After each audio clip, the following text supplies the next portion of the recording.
Salacious speculations.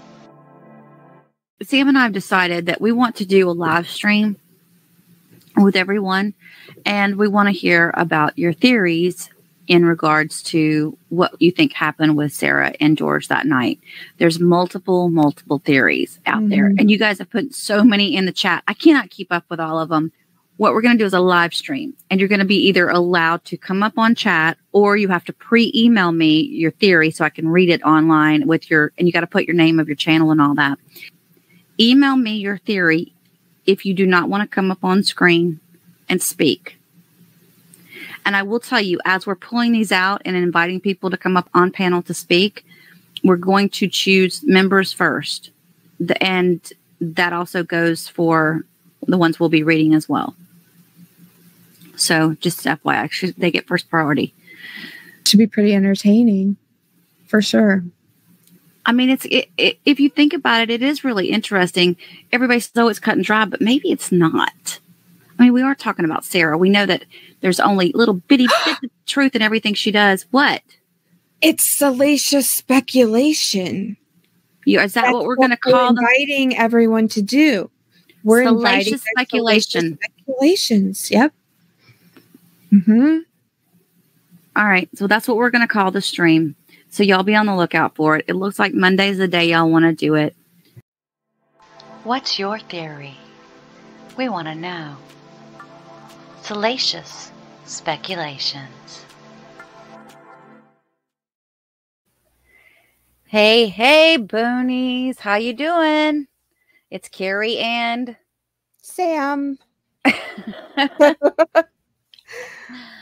Welcome in, everyone.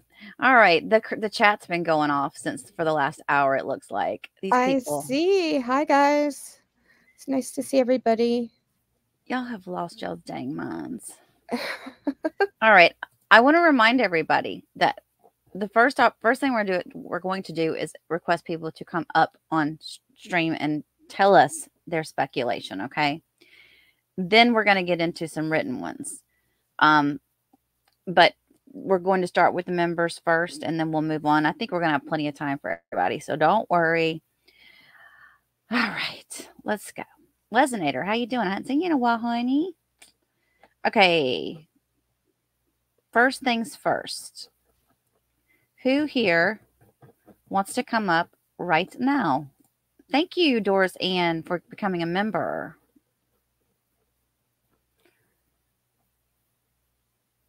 And Boss Lady, thank you for becoming a member. I'm going to put the link in the chat right now.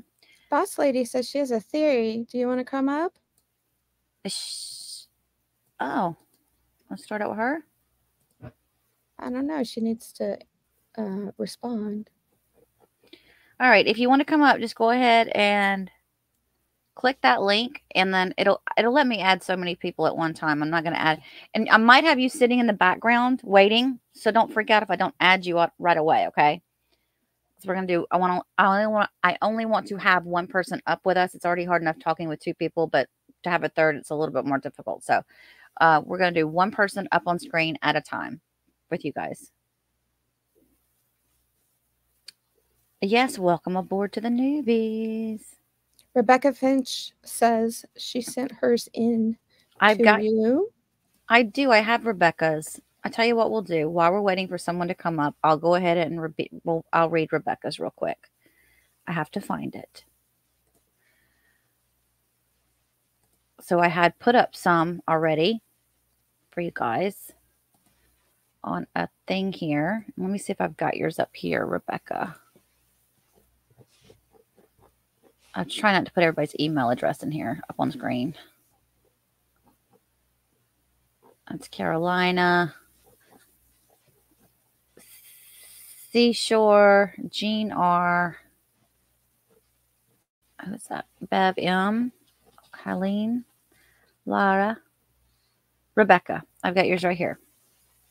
Okay, so let's read Rebecca's. Can you guys see okay? It's about as good as it's going to get. I'm going to read it to you. She says, hi, I'm a new member of the channel and just love your style. Well, thank you so much. My theory currently is that they were fighting upstairs, and then she grabbed George with a bat and hit him on the head, and that's the confusion. I believe the autopsy will show bruising consistent with a baseball bat on the left side of his skull. After that, she panicked, thinking the head wound would kill him, and put him in the suitcase to dispose of the body. Oh, so you think she thought he was dead after she did that? Okay. But couldn't move it very well and pushed it down the stairs. I think the fall down the stairs woke him up, and that's when he started begging for help. Okay. This is making a lot of sense. I'm liking it. She sat on the couch and started recording him. Shh. Because she already accepted his death before this point. I think at some point he stopped asking for help and she thought he was dead. So she went to move him again. But then he started to ask for help again. So she dropped the suitcase. I also think she realized at this time how heavy the suitcase was. Then she sat down and started recording again. I think she was recording because she wanted to watch the recordings later to watch him, be unalived over and over again. Oh, Rebecca. That is salacious right there. Yeah. Very. Yeah. I think we're starting out with the salacious speculation. Rebecca understood the assignment. She did. She got an A+. She said then she went upstairs and tried to call her ex to get him to come and help her move the body. But she was too drunk for him to understand what she was even saying, and he hung up on her, and she gave up and passed out. When she awoke the next day, I think she immediately remembered what happened didn't immediately remember what happened until she went downstairs. That's all I've got. Thanks for your channel. Well, Rebecca, I like it. It's very similar to what I was thinking in a sense that I think that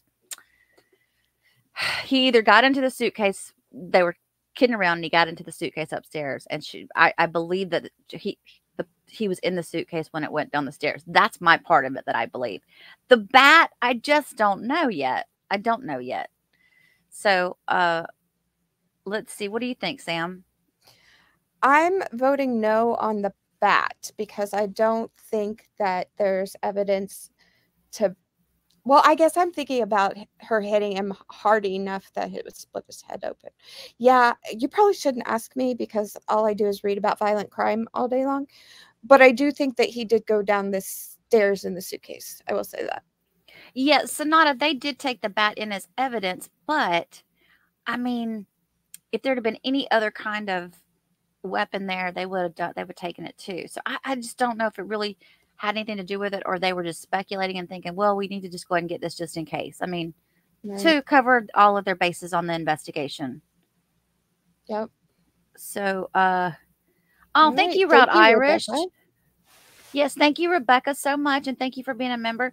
Route Irish has gifted 5 memberships. All right. Well, I have to tell you, I will do my best to notice all the new members here. All right. Let's go first on to Mark. Mark's on the line. And I'm gonna warn you guys now. He's a complete smart aleck. All right. And whoever just was on the line earlier and you did not. Hey, Mark. Hey, how you doing, Princess? What are you drinking like a half pint? What do they call it? No, I don't. I don't drink. Oh, okay. Yeah. Yeah, if you're on there waiting on the stream, you guys just stay there. I'll get you in just a second. All right, Mark. How you been? I've been good. How you guys been? We're good. I'll tell you, Sam is a wonderful addition to your channel. Oh, that's so nice. Thank you. It's nice to have somebody on the channel that really knows what they're talking about. Oh my God. I knew that was coming. I did too. Well, I have to get even with you for the other day when you put my picture up and go, this is a wanted man. Yeah. Oh, that's awesome, Mark. Please tell me you have a theory. Well, yeah, I kind of agree with the previous theory, which I was trying to listen to while I was getting my headset on and stuff. I vote no on the bat. I don't think the bat was used at all. I'm kind of in agreement with the scenario that he came upstairs, the suitcase was up there.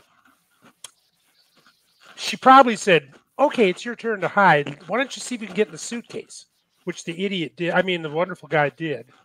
Be nice. And I have a feeling he got in the suitcase on his own and probably pulled the flap over, going, "Look, I fit."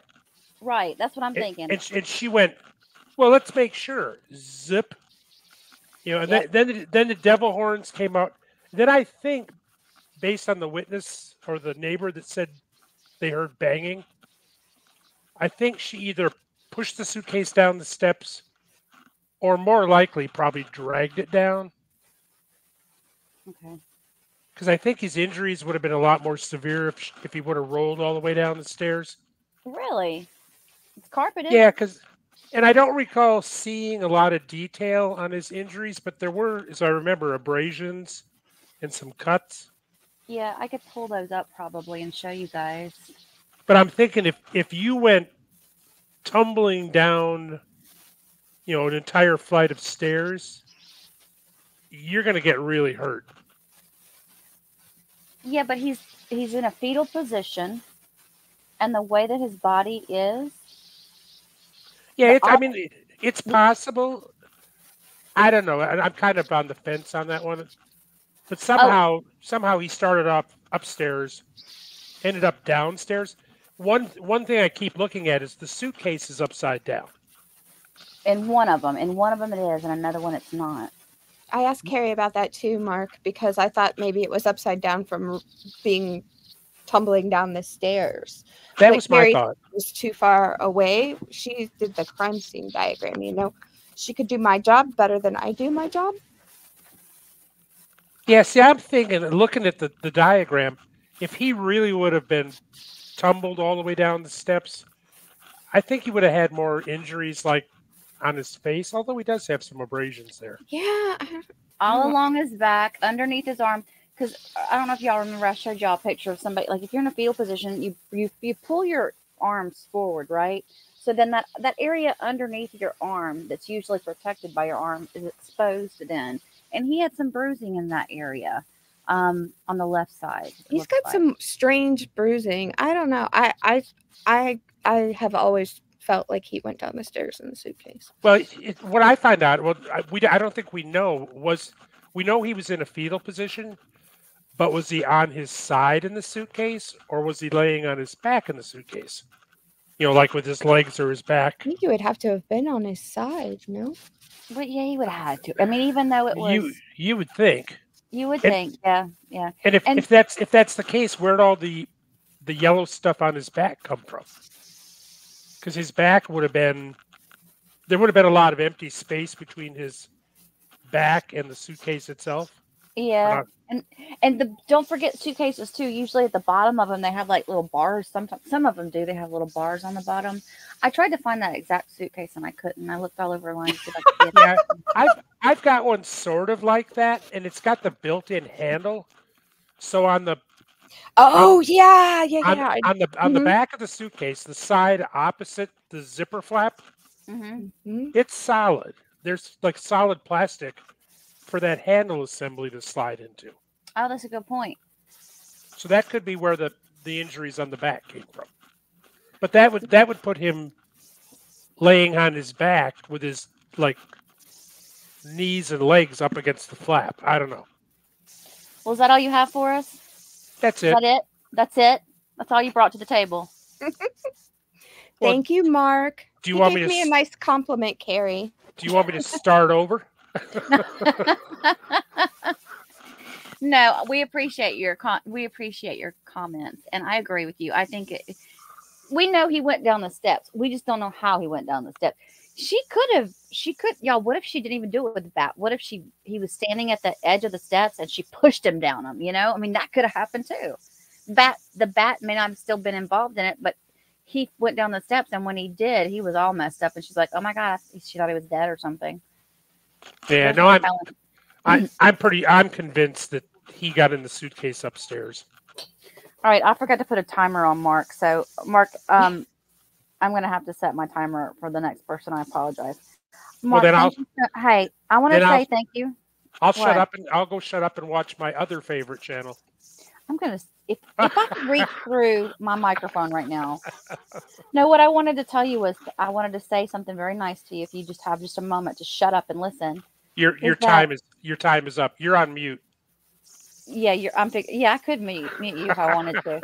But I wanted to say thank you for always being such a big supporter of our channel. And you've been here since the beginning, and you've never left, and everybody here loves you. And if you ever left, I think all the women in here would be so upset because they just adore you. Well, I love the chat girls, and most of them are very nice to me. Most of them. See, Sam, you weren't around during the Daryl Brooks trial. No, but I wasn't. I was going to have to come down there with EpiPens and shoot them all up because they get these good-looking stud cops on the stand, and all of a sudden the hormones were flowing through the chat. Yeah, it was a meat market some days on our channel when the Walk Shop PD was up there. Yeah, I see. So then I would make a comment about Judge Doro, and then I'd catch a whole bunch of flack. No, you would. He thinks that Judge Doro looks like Linda Carter. I 100% agree. She does. Oh, she's gorgeous. Second most lovely woman after you. Aw. He's lying through his teeth. We I love you, Mark. I need a pill. Okay, I'm done. Okay, Bye, be Mark. good. Bye. All right. Let's bring up oh wait, I don't know. Who is that? I gotta make sure these are members before I just bring them all up. No, I can't see.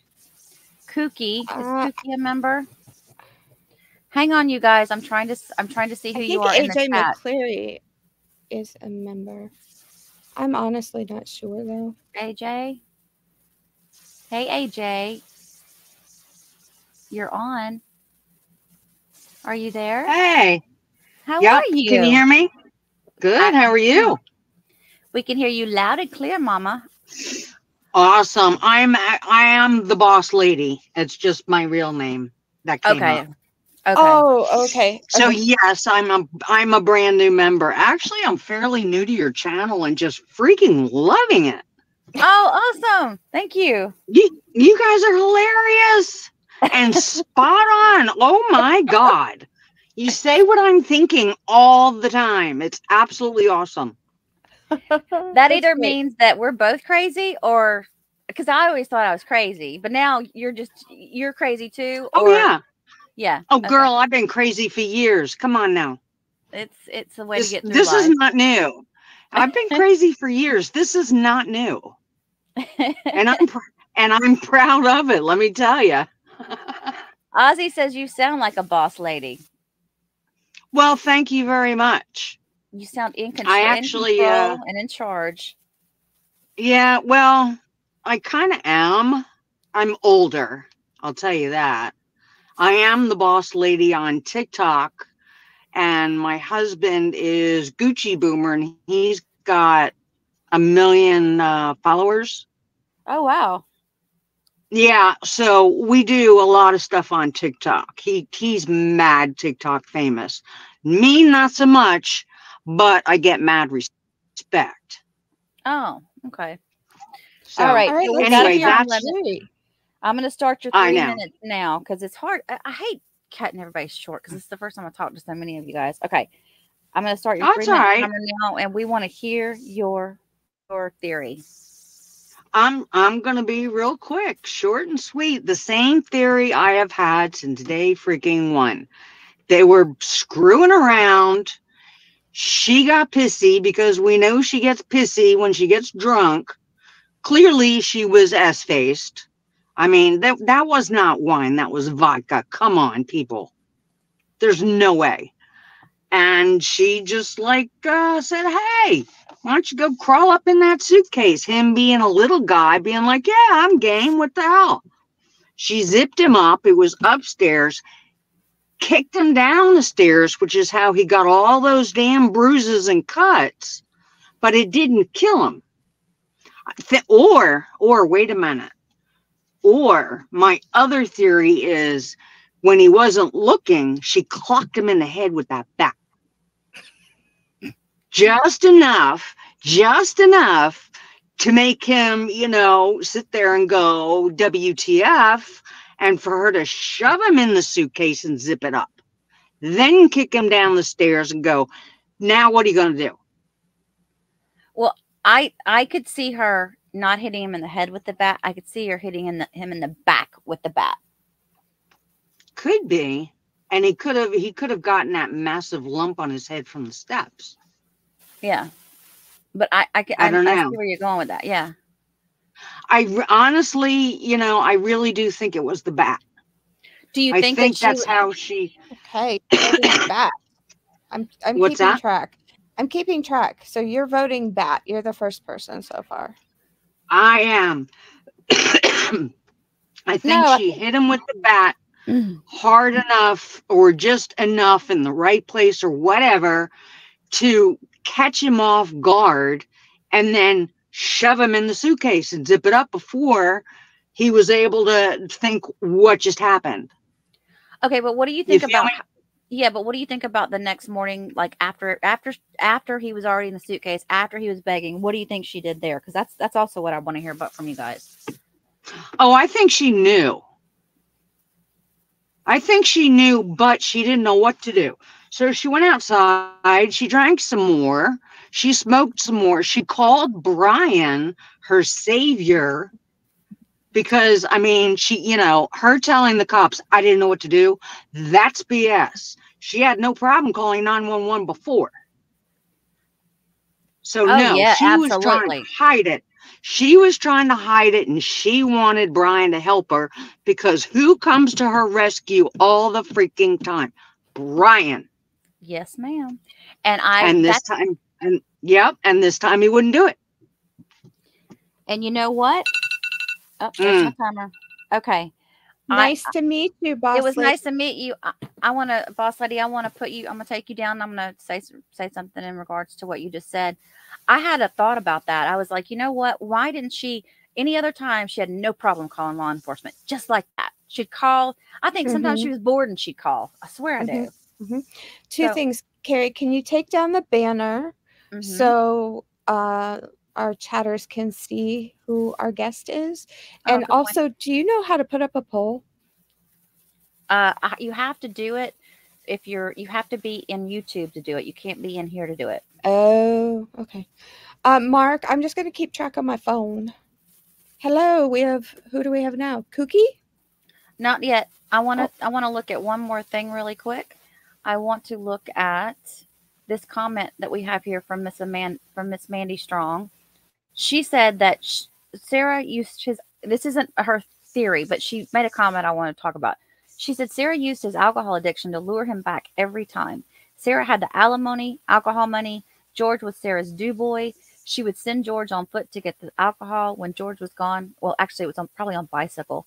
And when George was gone, who was going to the store and restocking Sarah's alcohol? I just thought that was an interesting comment. Thank you, Miss Mandy. That's not your theory. It was just a comment. Just a comment. All okay. Right. Let's go back over here to... We've got somebody live in person there, Carrie. Let's get him up here. I got to make sure he's a member. Cookie, are you a member? I promised my members first. But nobody else is up here, so I'll let him go. I'll go ahead and bring him up. Hey, Cookie. Hey, can you hear me? We can hear you. Where are you from? I'm from Georgia, but I'm living in Montana right now. Oh, I can hear that Georgia accent. Hey, look, first of all, I want to say I have really, really enjoyed everybody on your channel and you too. I really appreciate being a part of it. Oh, thank you. Thank you. Y'all are so sweet. I know they are so nice. And all the people on your channel, all the members and stuff, I have really, really just enjoyed it. Everybody. They've been so nice, and I don't know. I wish the rest of the world was like this. You know what I mean? Yes, I do. Well, you know what, Cookie? We have some really good mods that Laura and Bama and Casey, they all make sure that if anybody gets nasty, they get booted right away, because there's too many mean places in the world. If y'all want to do that, y'all go to Twitter. And one other thing before I get into Boone, I really appreciate the way that you and other channels, like I see Tanika is on here a lot, and other channels, the way all of y'all get together and compare notes and stuff, it's just the whole family setting is really nice to be a part of. Oh, well, thank you. So look, I'm not going to really get into I don't really have a lot to say about the theory of how it happened. Just a couple of things. I really think that Sarah Boone is she was so adamant in that interrogation about not laying hands on him. And so, yes, I do think that whatever happened to him in that suitcase. Mm-hmm. Right. And I think that's why she really didn't lay hands on it. And I think that's why she was just so adamant. Either she don't remember throwing him down the stairs or possibly hitting him with a bat or something. And that leads me to the next thing. You'll never convince me to believe that she did CPR on him. No. Oh, I know. Yep. No. And reason being, had she really done that or paid attention, she would have noticed those injuries. The knot on his head and the busted lip and that kind of stuff. And it was all of it just seemed too fake. And then one thing that I saw today, I was on a channel, Cowboy Lawyer or Cowboy Justice or something. I forget what it was. The guy, really nice guy though, and I was watching him. And I have always said from day one, watching that interrogation, when they ask her, when the detective Scott, I've really got a problem now when I know these detectives by their first names. You know what I mean? When Scott asked Sarah, were you punishing him? And she paused and she says, no, I have always thought that was just so weird. And that, that really just spoke volumes to me. Well, you remember when she said at one point, she said, well, I told him I'd just leave him there. We'll just give him a few minutes. Like she was teaching right. a lesson. That's exactly right. I have really just come to dislike James Owens just so much for whatever reason. The guy is doing his job, and I'm guessing he's a good man and all that kind of stuff. But I don't know what it is about this case or this woman. I don't know that a person could try and be more unlikable as this woman is. I mean, I have never run across anybody that could be more unlikable upon just seeing them or hearing them for the first time. And be so unself-aware. Right. That interrogation. Look, when towards the end of that interrogation, and she asked about that engagement ring, I come up out of my recliner and like to kill my cat. And my cat was looking at me like, Daddy, are you all right? I'm like, honey, I'm so sorry, baby. But golly, I like to have lost my damn mind. The very nerve. I mean, and she's sitting there and as they got her in handcuffs and lead her out, and she's still reading off a list of demands. And I'm thinking, what in the world am I looking at? I've never seen nothing like it. Anyway, I want to say thank you. I want to say thank you again to everybody. I really, really just enjoy everything about you and your channel and all the family members in there and everything. Oh yeah, I got some good peeps. I look forward to listening and seeing everybody else. Thanks, Cookie. We're gonna definitely have you back on. We need a good laugh. Sounds fun. Right? All right. All right. Bye. See y'all. Bye. Oh, Sorry for that's the noise. great. I had to feed the cat or he'd start singing again. That's okay. Braden, you still there? I want to know why none of the members are.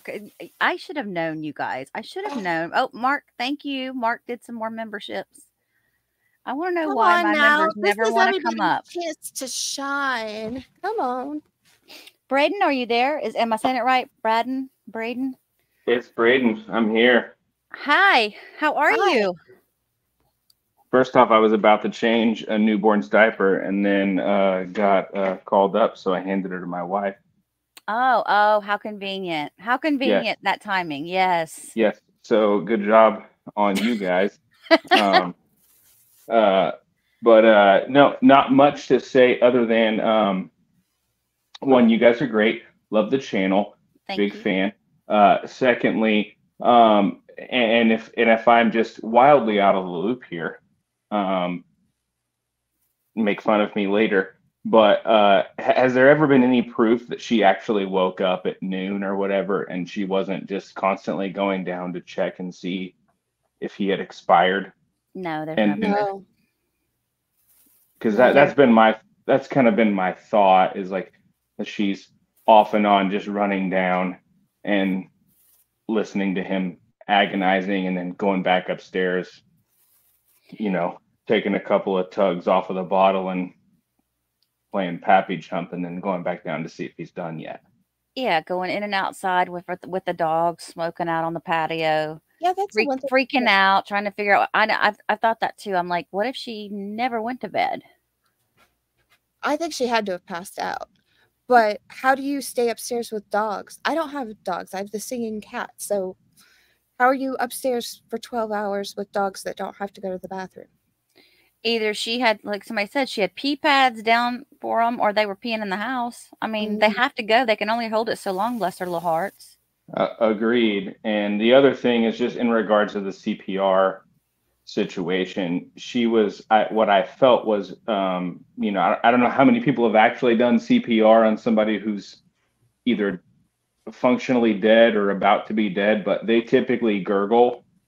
There's that, like when you start. She said that though. She said he gurgled. Yes. And so when you start doing those compressions, they will typically make sounds that sound like they're alive, even if they're dead.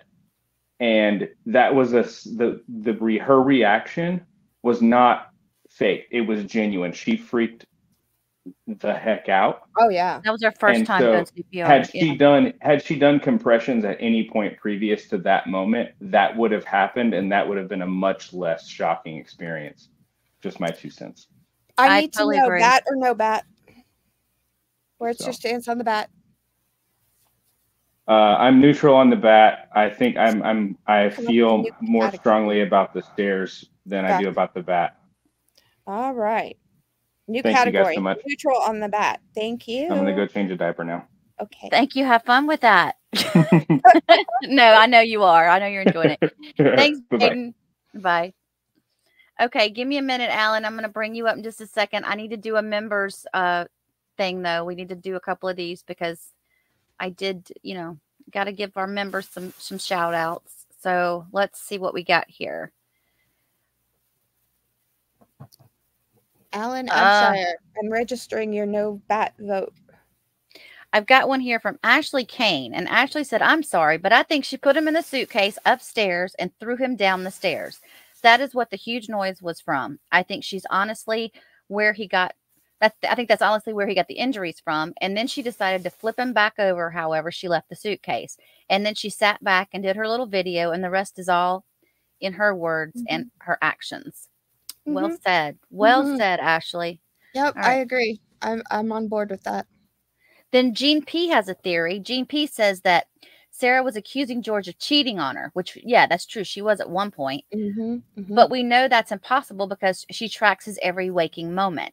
Something big was about to go down. George was leaving, so he called his brother, Juan, at 7:30 p.m. and said, Juan said George sounded calm, but Sarah was raising her voice. She wanted her phone back to call her brother, the one in jail, probably.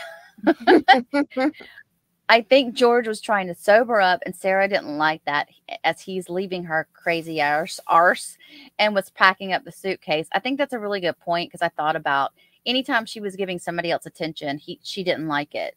That's true. That's when she was screaming, I hate you, I hate you. Sarah flew into a rage and hit George in the head with a baseball bat, and he was unconscious, and she put him in the suitcase and zipped it up, trapping him inside. Once he became conscious, she continued to assault by stomping and kicking him with her feet. Hence, nobody laid hands on anybody. Was true because she used objects to beat him while he was inside the suitcase. The medical examiner testimony will be gut-wrenching to hear.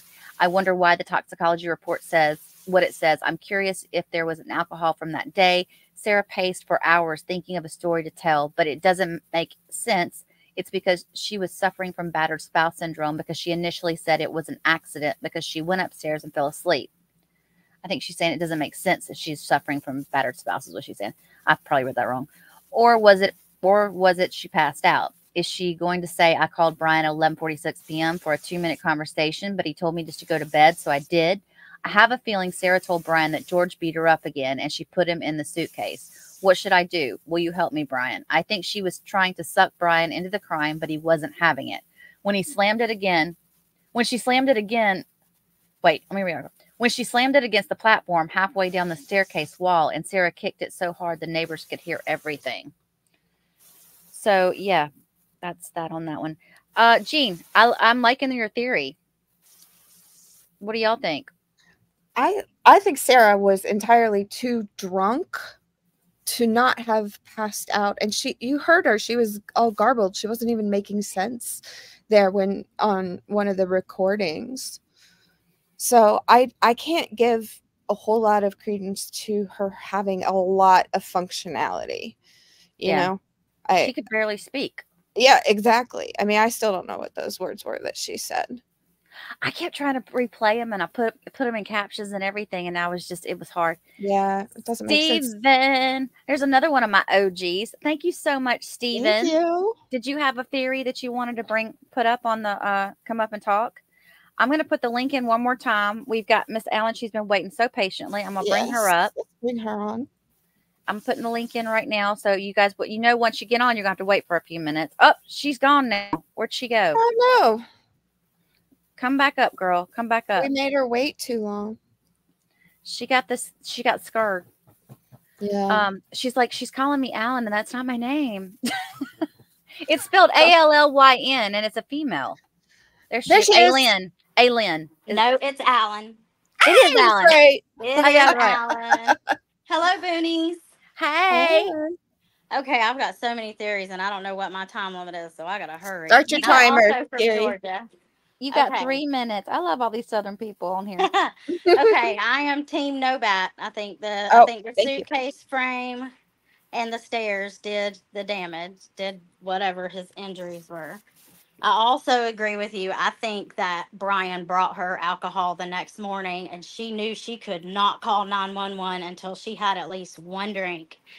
And she scoured that house, couldn't find any, and that's why Brian was her first call. She had no problem calling them for every little minute thing elsewhere. Right. Let's see. I think Sarah was losing control. Yep. I think that probation was straightening George up. I think everything she said in that interview, in that interrogation about, I don't want to drink, I think that was George. And I think Sarah knew she was losing control. Somehow she tricked him into the suitcase, because that comment in the video where she says, stupid, that's like, how, you trusted me, stupid. Yeah. And I think she was losing control, and drinking was how she controlled him. And very nice insight. I like being a battered woman, it makes me so upset that she's using this, because I can tell you, if she was there was one part in the police when she called him on another time where she tells the police, oh, there's nothing to be afraid of. You guys, I promise, there's nothing to be afraid of. Exactly. I see you, Mandy Strong. Why is she trying to say she's afraid? If the police, if there's nothing to be afraid of, she was there was to be afraid of. She kept the phone. He couldn't use the phone without her physical face unlocking it. He couldn't, he had to ask for everything, and he was tired of it, and he was going to leave. And I believe that. Sarah couldn't go back to, I think Sarah wanted to go back to Brian, and I think that all these times she caught, and Brian wasn't having it anymore either. Mm-hmm. I totally agree with you in the fact that I felt like when he started going through all those different programs and everything after he was arrested, it started turning him around, and she was losing that control. And she would say she would want him to drink with her. That's what they say. Yes. Alcoholics shouldn't be together like that. Don't they say that in AA, where if if you have an addiction and you shouldn't be with somebody that has that same addiction, you just don't work well together. If one person starts back, the other person is probably going to start back. Way easier to drag somebody off a cliff than to pull them up to where you are. And she was trying to continuously drag him off that cliff down to where she was. And the alimony was going to run out at some point. And like somebody had previously said, she controlled him with the money. She controlled him with the car. She controlled him with the alcohol. Slowly, those things were being chipped away from. I agree. I mean, the man could not even listen to his own music. Well, and you know what, too? She didn't have, again, I've said this before, he didn't have any priors before he got involved with her. Exactly. So he was the issue. He was too proud. Or I think that he just kept that code of silence where we just don't talk. Maybe it's the area that he grew up in or whatever. You just don't deal with the police, you know, and she used him as a weapon. How dare the police that I call not believe me? How, you know, they're going to believe me. Look, they believe me every time. That's why she was so shocked. Oh, y'all can't be hitting each other. Oh, that's why I'm going to jail. Oh. How do you feel about being that this has happened to you before? How do you feel about that one video where she comes running out of the house, happy to see the officers? Oh, it's the same guys. Yeah. It made me throw up in my mouth a little bit. Like, that is not what happens. If you are even able to get away to call the police, you're not. Like, number one, you're not happy that they're there. You never want to do it. But yes, it may be saving your life. But if you even get to go away, you are not running out there gleefully jumping up and down, smoking a cigarette that you're not supposed to smoke inside.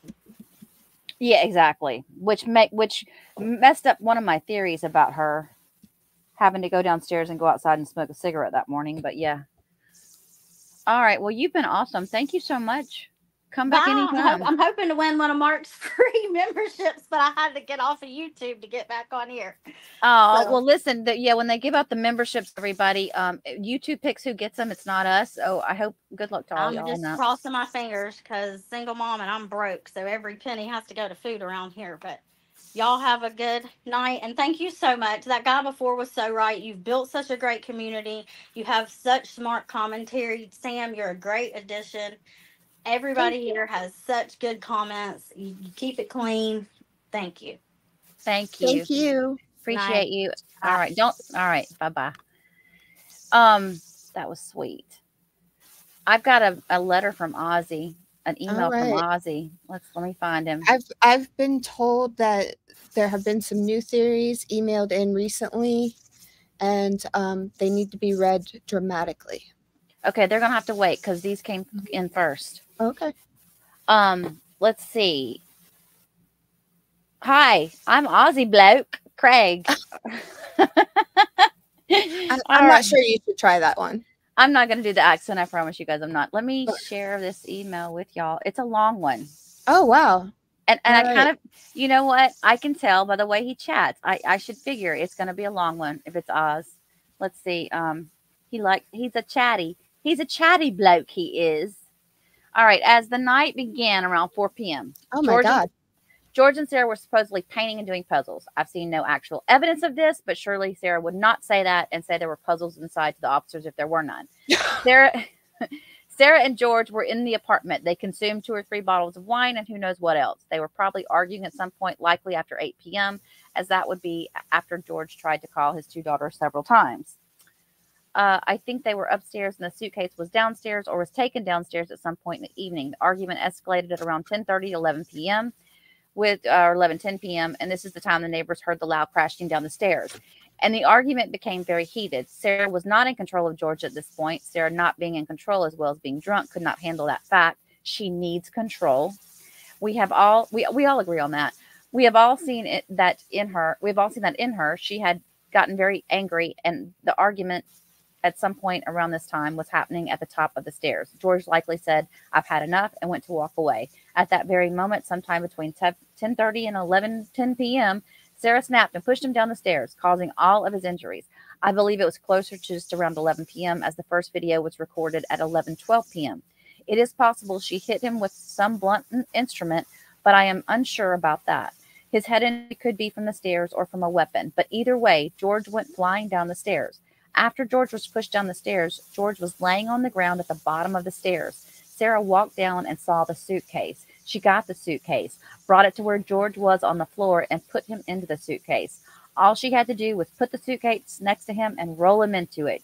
You know she can. She rolled him out the next day. So then he says at 11:12 p.m., George is in the suitcase already, and Sarah records her first video, mocking him. She sounded really drunk.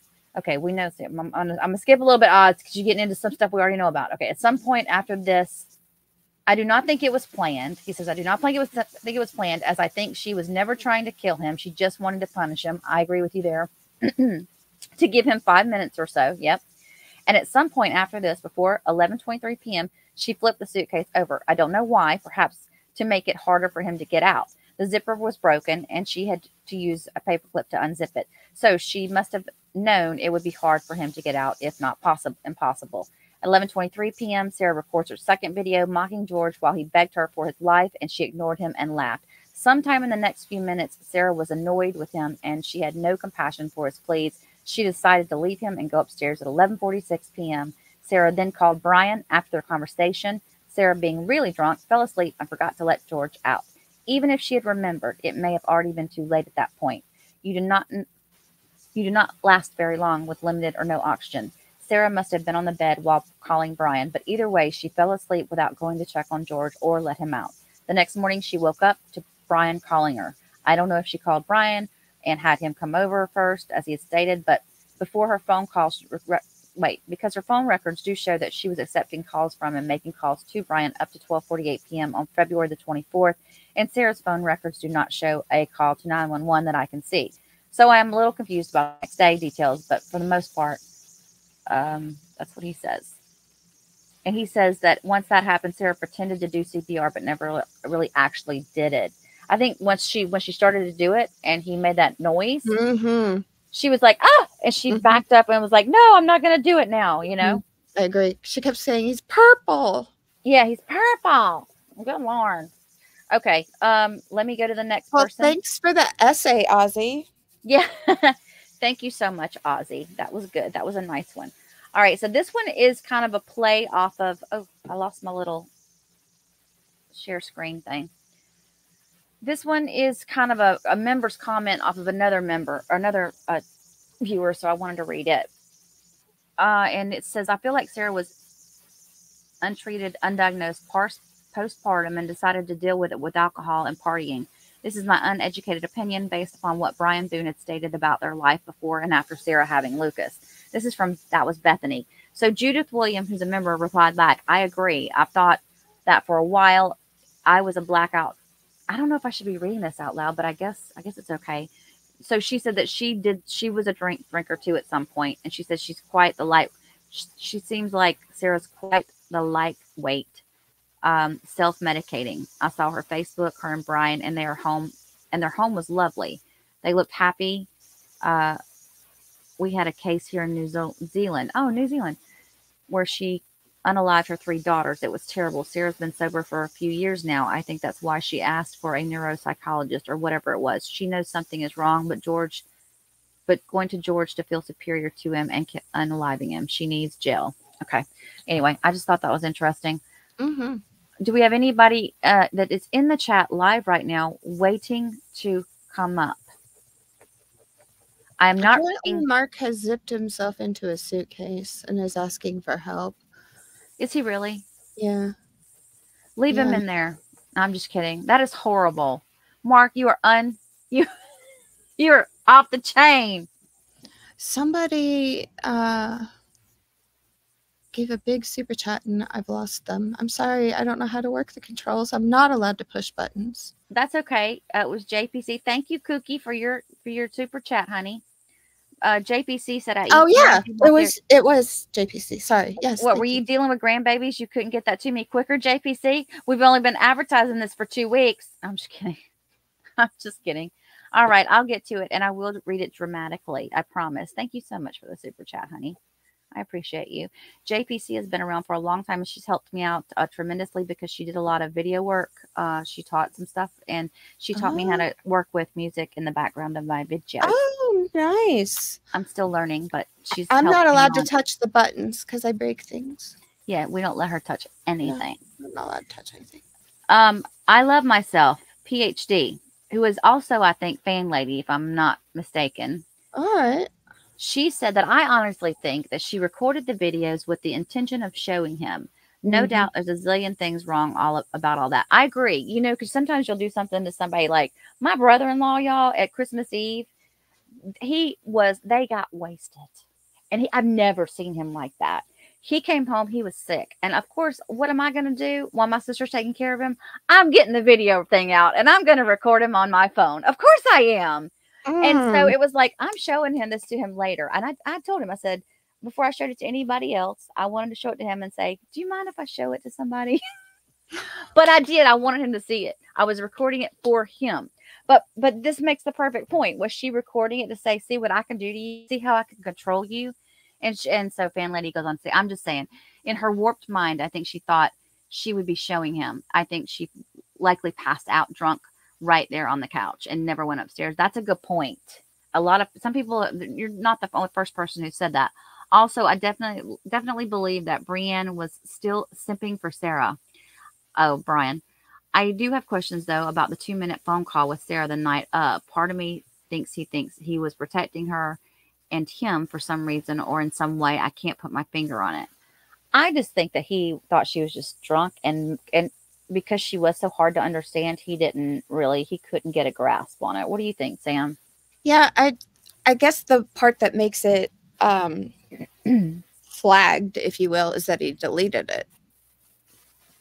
You know, so it looks like he was trying to hide something. That's the implication. Where does it say he deleted it at? Is that what I thought it was in the discovery somewhere that I thought they said he deleted the call off his phone.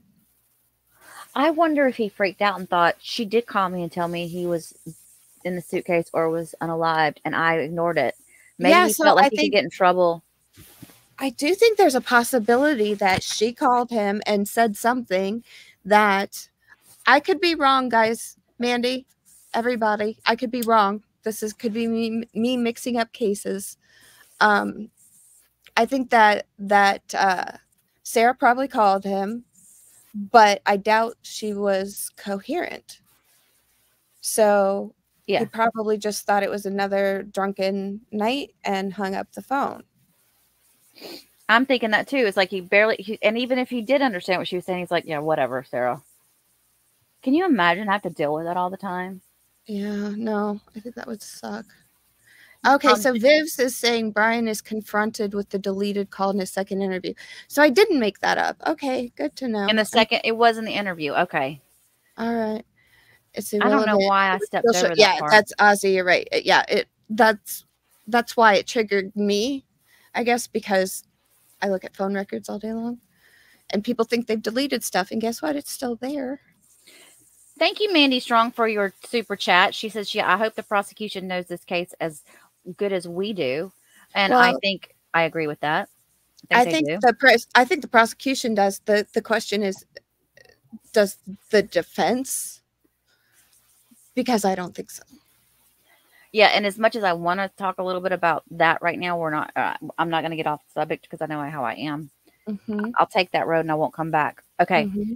So James Michael Simmons, it's probably Simmons, said, during the interrogation of Sarah, one of the detectives said that the coroner did not think that George's head injury was from the suitcase. This is one of the reasons I believe she hit him over the head. TLTS, what does that mean? The only way I can picture him getting put into the suitcase and it matches what the neighbors heard occurring.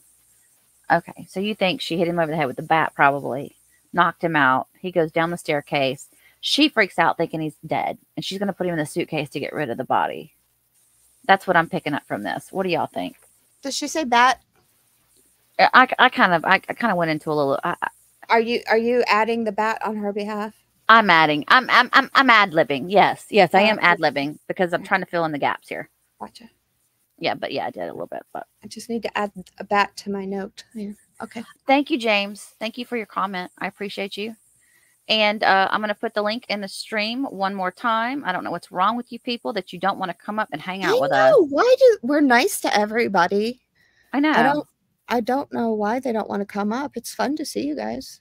And you don't, all you have to do is turn your camera off, and it'll put up a little, it'll put like your initial up or something. Right. It's not going to show your face if you're worried about that. You don't want to. Yeah. So I just put it in the chat just now. Let me go over here to see some more members. Janice Wingfield, Miss Janice has been around here for a long time on my channel. She says, I think she passed out on the couch too. I've been saying that since she was arrested. She was blotto drunk and would have had a hard time going upstairs without making a lot of noise from stumbling around and slamming into the wall or guardrail. Sarah can't stand silence. That's why I got so irritated with Chelsea, the female detective, interrupting Sarah when she was on a roll. I know, right? Let her talk. Cops do that all the time. It makes me crazy. She would have spilled the beans. Mm-hmm. If they would have just let her keep talking. Mm-hmm. Mm-hmm. You can talk yourself right into any charge and any jail. They could have had even more self-incriminating statements with what is called excited utterances. Is that what they call it? Even the detective Carpenter for Darrell Brooks during his interrogation let Darrell ramble on and on. That's true. Oh my God. He did, didn't he? The male detective in the room with Sarah was getting irritated when Chelsea kept interrupting Sarah. You're entirely right in saying that Sarah can't stand serenity. She has to tell everyone in the room that she's the smartest person in the room, was a straight A student 30 years ago at an outstanding mother to Lucas, and using $20 words to show how smart she is. Well said, Miss Janice. Mm-hmm. Yeah, for sure. Well said.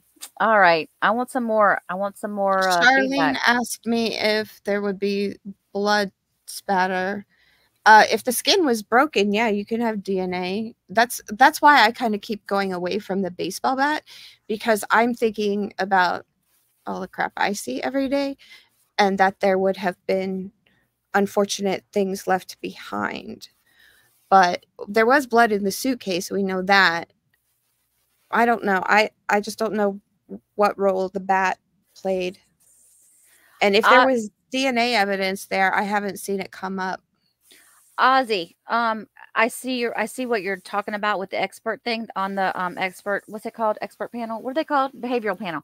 Behavior panel. Mm-hmm. They did 2 videos, Ozzy, because I said the same thing. I was watching it and I was like, why didn't they ever talk about Sarah? There's 2 Sarah videos. So go back to their channel and find it. Look it up. Search for Sarah. You'll find it there. Okay. Is this the same Miss Rebecca? This is Rebecca. Okay. You've got your screen on. Are you okay with that? Yeah, I'm good. Yep. Okay. Hi. How are you? Hi. How's it going? So I came to talk about the bat, and because it's more quiet now, so I can actually do that. Okay. So on the pictures of the autopsy, right, they have this like contusion right here around his eye, and I think that's going to show it to be like this, right?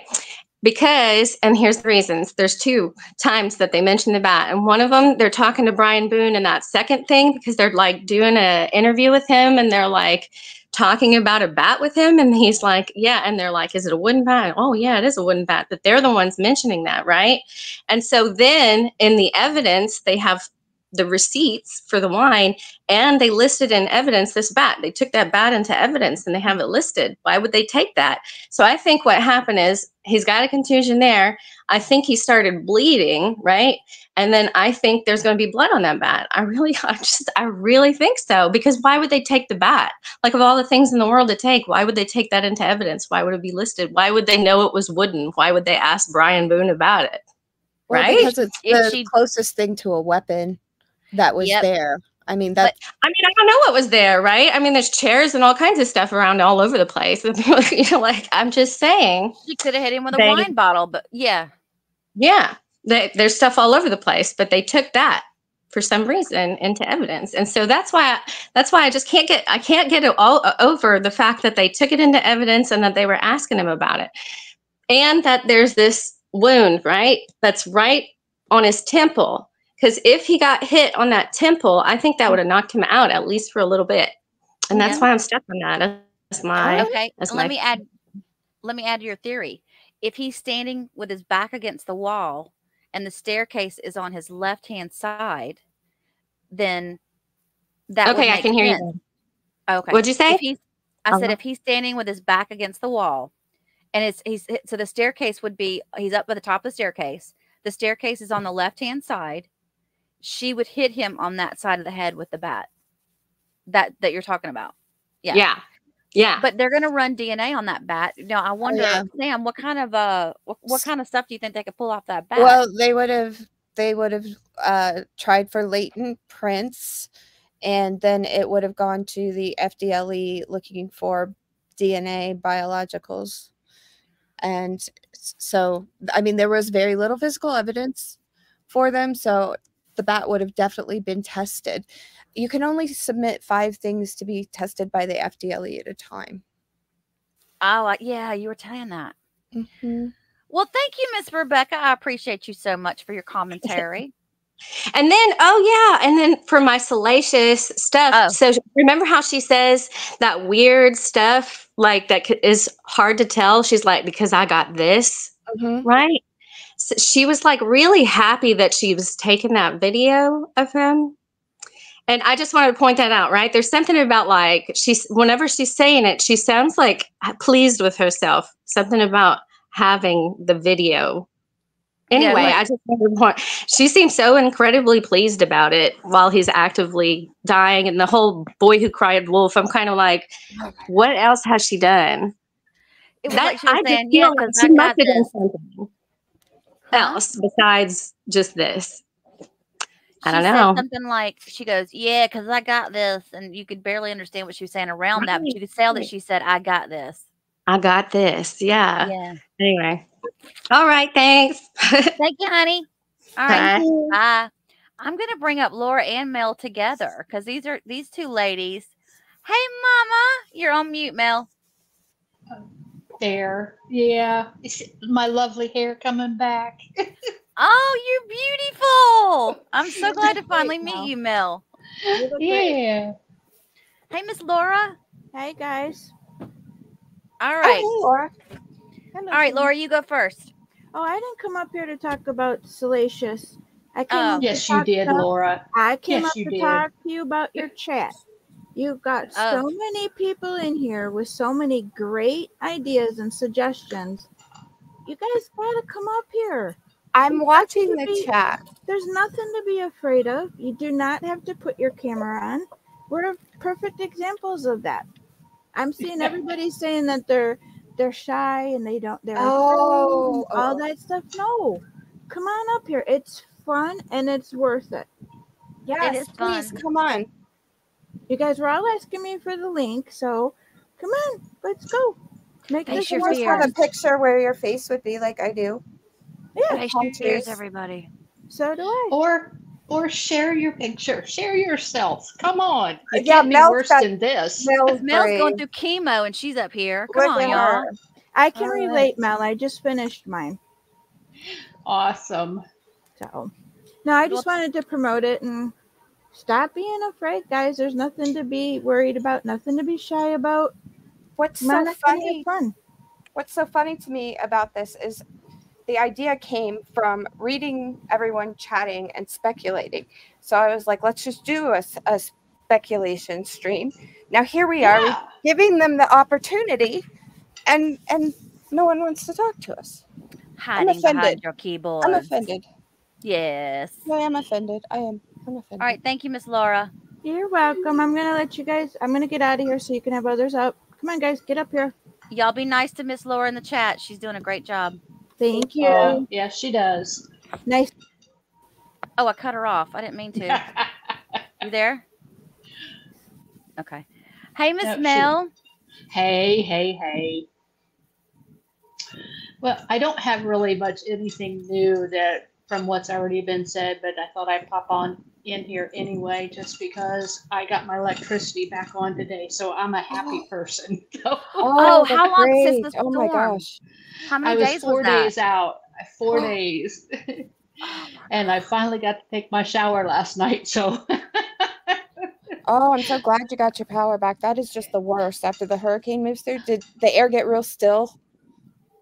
It did. It was very eerily still. I grew up in I grew up in Tornado Alley in Indiana, and so the same kind of stillness before. It's very eerily. It's very odd. But but we were prepared for it. I figured at least we were going to be without for 3 or 4 days. That seems to be our usual, but there's still people without it. So I'm just happy. I'm good. Oh, good. I'm glad. Yeah, that's the last thing you needed to be dealing with. Yeah, I had to go into the cancer center and get my labs all checked again today. I have to go constantly, but that's okay. We're good. Good. Do you have a theory for us? Well, like I said, most people they've already did it. I really think that I think she did use the bat, and I think she used it upstairs. I didn't think she killed him with it, but I think she knocked him out with it, and that's how she got him in that suitcase. So where did he regain consciousness then? Because we can hear him.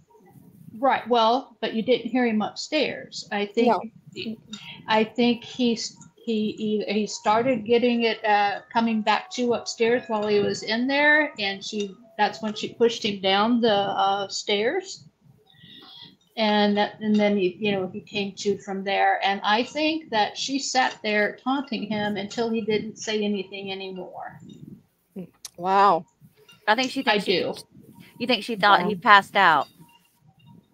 Yep, passed out or died. We know he died, but I think she did it until he was quiet. Then she went to bed. Yep, I agree. Well said. Whether she went upstairs or on the sofa, it didn't make any difference. I just think that she did. She went to bed. I think it's crazy that it's like nobody agrees with my theory of she had him in the suitcase and was trying to take him back up the stairs in the suitcase, and then the suitcase fell down the stairs because she lost a grip of it.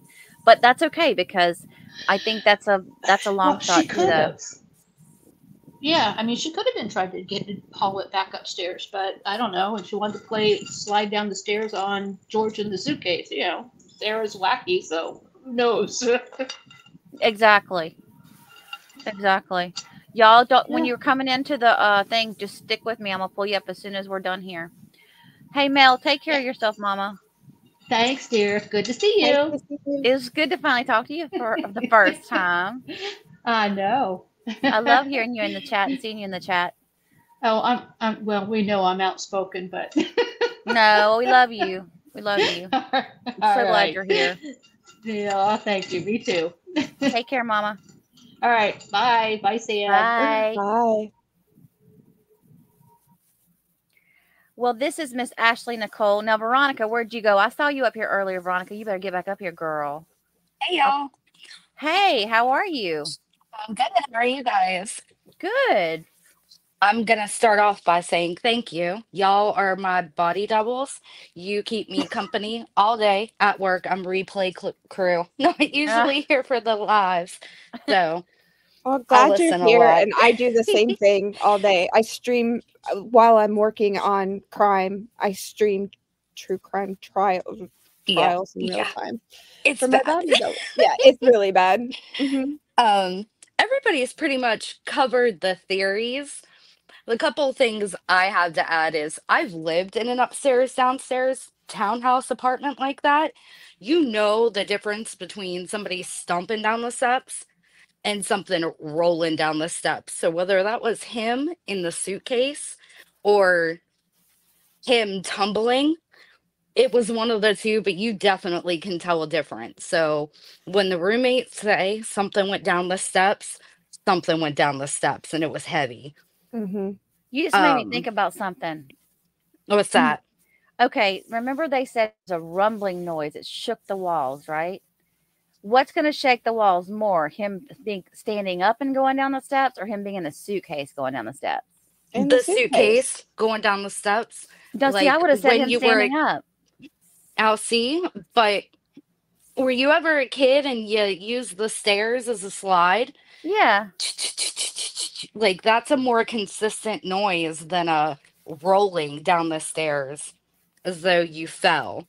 Like, there are more distinctive booms, like when your head or your elbow or your knee hits a wall or something as you're tumbling down the steps.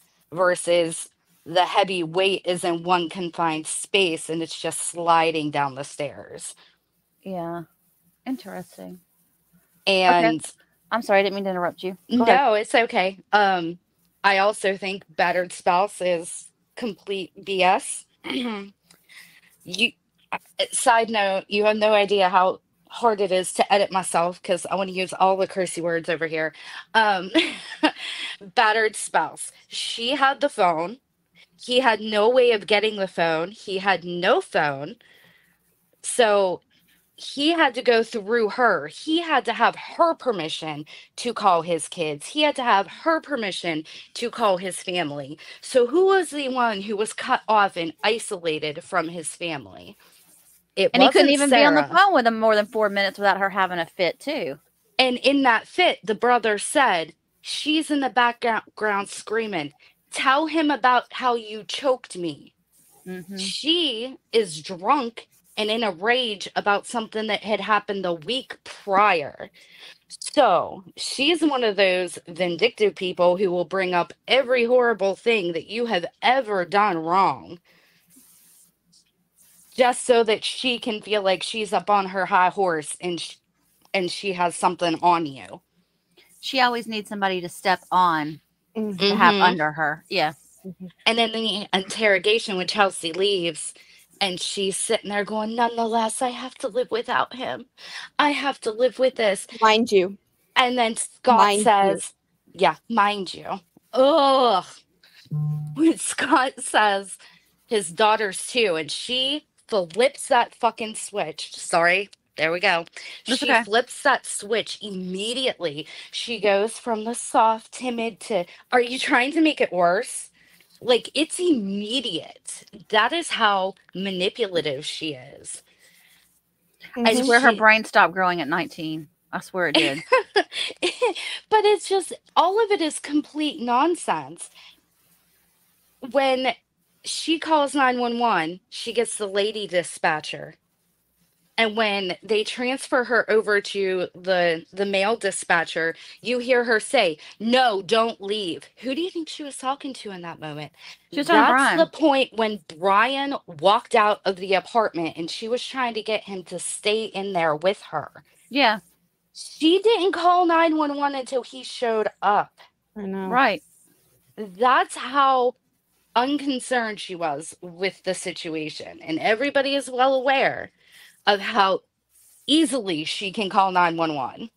I think her first instinct when she realized that he was gone was to figure out how to hide the situation. And that's why she didn't call. She wanted to see what Brian would think about it. And she wanted Brian to see George before they decided what they would do. And then when Brian got there, he was like, I've got a child to take care of. I'm not in this. This is all on you, Sarah. I can't bail you out of this one. I'm out. And if you've ever had a night where you have partied just a little too hard, when you wake up the next morning, you are like, what the hell did I do last night? What happened last night? And it comes back in little pieces. Yeah. But when she sees him in the suitcase, she remembers. And then she's freaking out, pacing around the apartment, trying to figure out what cockamamie story can she come up with so that this isn't as bad as it looks. Right. Because when they show her the video in the interrogation room, I don't want to watch this. I can't watch this. I do this and I do that. That is not the normal reaction of somebody who is seeing something for the first time. That is where you would like break down and be like, oh my God, what the hell? See, and she just immediately goes into the, do I have to watch this? It's just not believable to me. I don't know. I think her memory came back that she had recorded it. I don't think she'd ever watched the video before. I think she totally forgot about the video. I do too. Because if you ever had a night out where you're drinking, even just having a good time and, you got a little bit of a buzz, you'll forget maybe sometimes you take a photo here and there with a friend. And then the next day you're like, oh, yeah, we took a picture. I got to post it or whatever, Yeah, so, see, I'm old. I don't have those moments. back in my drinking day, you had to wait for the film to develop. Yep. I mean, it was my 21st birthday, and my mom's showing me the pictures. I'm like, that right there, that's the last thing I remember. And she keeps flipping. I'm like, we were at the bar that much later. Yeah. But it was my mama's fault. Well, thank you, Ashley. Appreciate you so much for coming up. Y'all need to get in here. You can turn your camera off. You're just talking. You can't even see the YouTube chat when you're in StreamYard. So you can just pretend that it's you and Carrie and Sam, and that's it. And I'll make a deal with you. I'll make a deal with you. If you come up here and you don't like the results of it afterward when you get down, if you want me to clip that part out, I can go back and clip it out. So it's just a thought. It's still going to be live, but yeah, there you go. I need somebody to repost the link in the chat because I'm not capable. Thank you so much for coming up. I need everybody to hit the X button on the YouTube chat and hit that little thumbs up button. And then you can go right back to the chat again.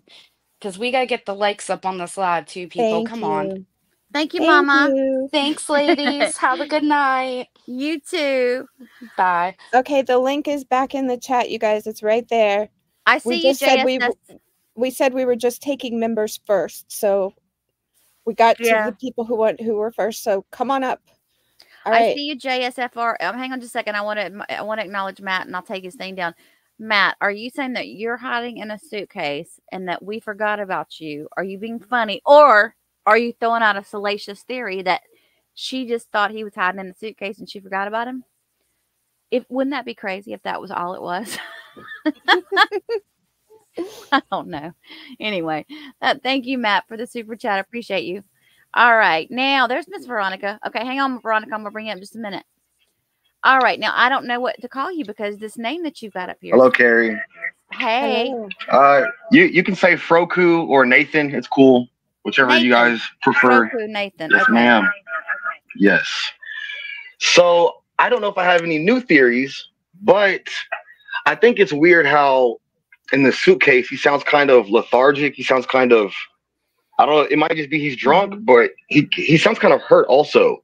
Like he can't muster up any other words except for Sarah, I can't breathe, let me out. And I'm thinking maybe he didn't even know the suitcase was there. Maybe he got in there, maybe he didn't. What if she knocked him out somehow, right? If they were fighting on the stairs, like, remember last time in the body cam, she was like, they fought on the stairs, blah, blah, blah, whatever. He kicked her. So what if she kicked him this time, falls on the steps, she goes and digs the suitcase out the closet? Because I think that's weird too, how they go and dig the suitcase out of the closet from under these old clothes that Lucas has. Yeah. And then she puts them in there. I don't know. I think maybe he's either hurt or maybe he's too drunk and then he got in there. I don't know. I just think I think it's weird how he can't muster up any other words except for Sarah, let me out, I can't breathe. Well, when he talked to his brother Juan said that he didn't think that he was drunk, right? And then, but that was around 7 or 7:30. So, but that video was taken a good 3 to 4 hours later. So when you look at it that way, you're like, well, he could have gotten inebriated in that short time span. And I agree with you. It's like maybe he was trying to push his way or fidget his way out. And by the time she started recording, he was running out of breath because he was trying so hard to figure out a way out of there. And maybe at that point, he'd stopped trying to find the zipper, Yeah. Because his body was so tight in there that he couldn't reach to get at the zipper. Yeah, like he couldn't have zipped himself in there. That's impossible. She had to have zipped it at one point, Oh, yeah. What if she did knock him out and was like, oh, she remembers when her and Brian jokingly put Lucas in the suitcase. She's like, oh, yeah, that suitcase is in the closet. That's a big suitcase. Jorge's knocked out. She goes to the closet, digs it out because does Jorge really know that suitcase was there? Because was it his idea? Hey, let's get the suitcase out from the closet and put me in there. Or was there, or was she already having malicious intent like, oh, let me get him in that suitcase, but what if she knocked him out? Something happened, and then she went and dug the suitcase out and then put him in there. He wakes up in the suitcase, and then he's like, let me out, and then we're here now. I'm with you on it. I could see where that would be. part of me says it could be either way, really. That she tricked him in there because he was drinking, or that him going down the stairs. Like when she was up here, this last one that was up, she said something about, made me think, if his whole body, if he's standing up and going down the stairs, his body hitting the stairs is going to be, to me, louder than the suitcase hitting the stairs, just in my opinion, because he's going to be flailing his arms. Yeah, and he's going to be flailing his contusions, arms. right? Yeah.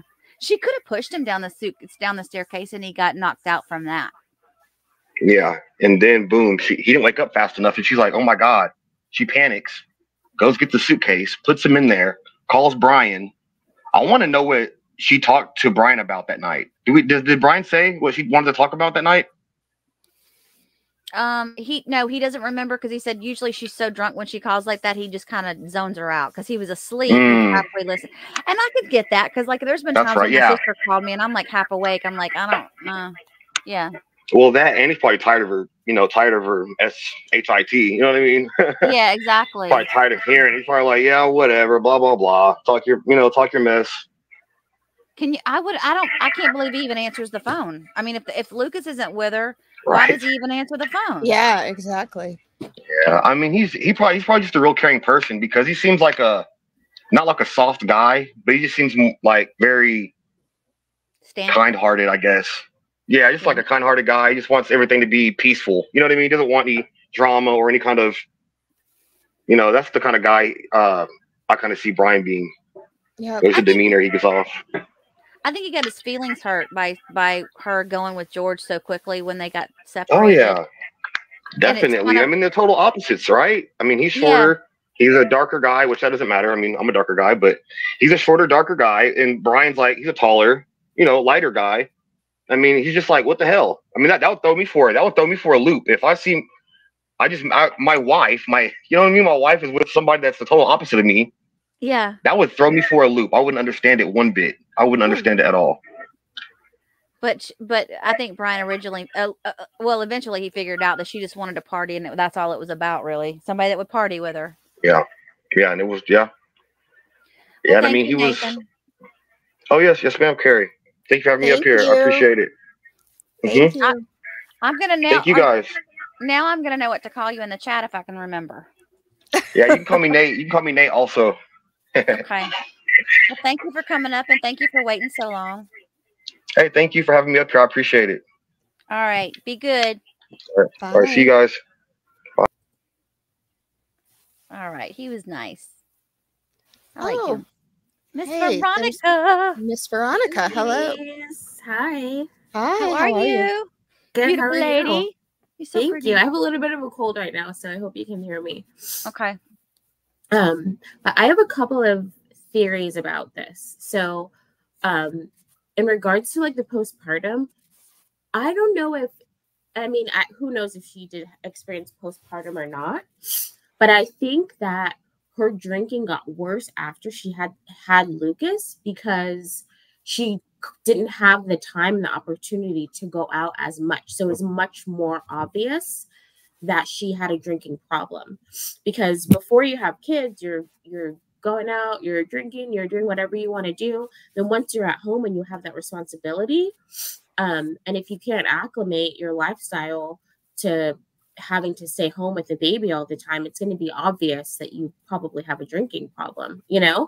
So I think it was a little bit of that, like, because you know how they always say, like, if you're an alcoholic or an alcoholic, it's like that's just naturally.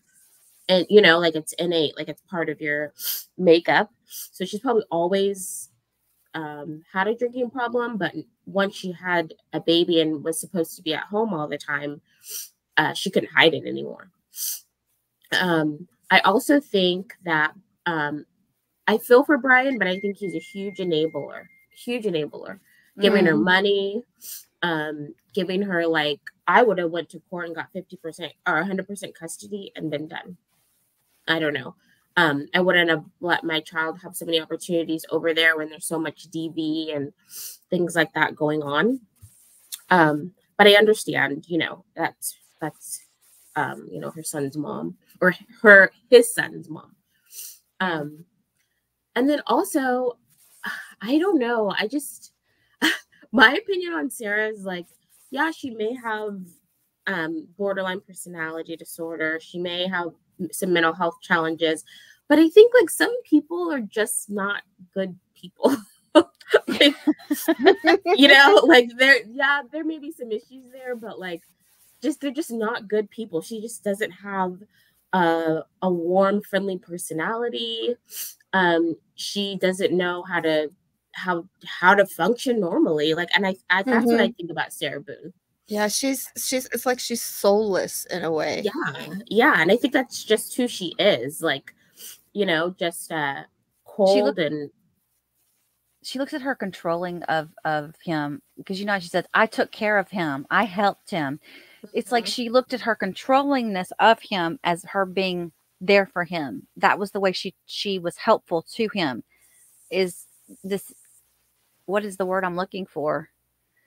How she just, I want to say the word control again, but how she just, you know, she just help me out. Somebody's help me out here. I can't read your mind tonight. I'm sorry. Yeah, I can't either. No, I'm just mean like instead of saying I helped him, I gave him a little bit of money and I helped him run around the way or whatever. She says, I helped him.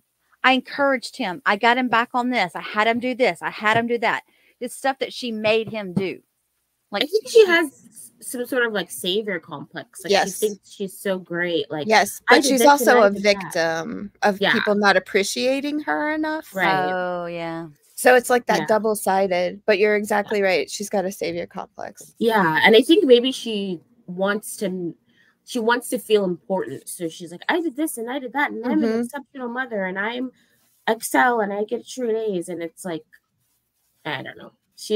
I just think she's just probably from childhood trauma or something. She's just not a good person. I don't know. So, and I think the neighbors, if they end up testifying, will be like very damning for her because 100%. Because they're going to testify. They're not engaged in any kind of relationship. They're not family members. They're just pretty much strangers, and they can talk about them drinking all day. They can talk about hearing noises that night down the staircase. Like didn't she end up on somebody's patio one night asleep? Yeah. Vinny and crazy. Brandon. You know, I wonder, I cannot wait to see how many people from the complex come and speak about this, because we know they've gotten already in touch with Abraham, but Abraham wasn't, I mean, he worked there, but I'm curious to see if there's other people around the complex that they were able to, the prosecution is going to bring in. Yeah, I don't know. But what was Abraham the one that was Jorge's friend from Philadelphia? Well, they knew each other in high school or something, but the way he explained it is when they were here in Florida, it wasn't like they were really friends. They just knew each other, and then he would see him at work, and he would see him up at the Ace Hardware. They were cordial to each other, but they weren't hanging out outside of that. He made that pretty clear. Right. But then the day the murder happened, or the morning after, she told him, I put him in the suitcase before she even called 911. Is that correct? I've always got confused with, because she told somebody besides Brian, somebody that worked there at the facility, at the apartments. Like, she said, the police report states that she told Melissa and another guy at the office and Abraham that she was telling them right there on the scene somehow that George had drug her down the stairs by her hair. That's crazy.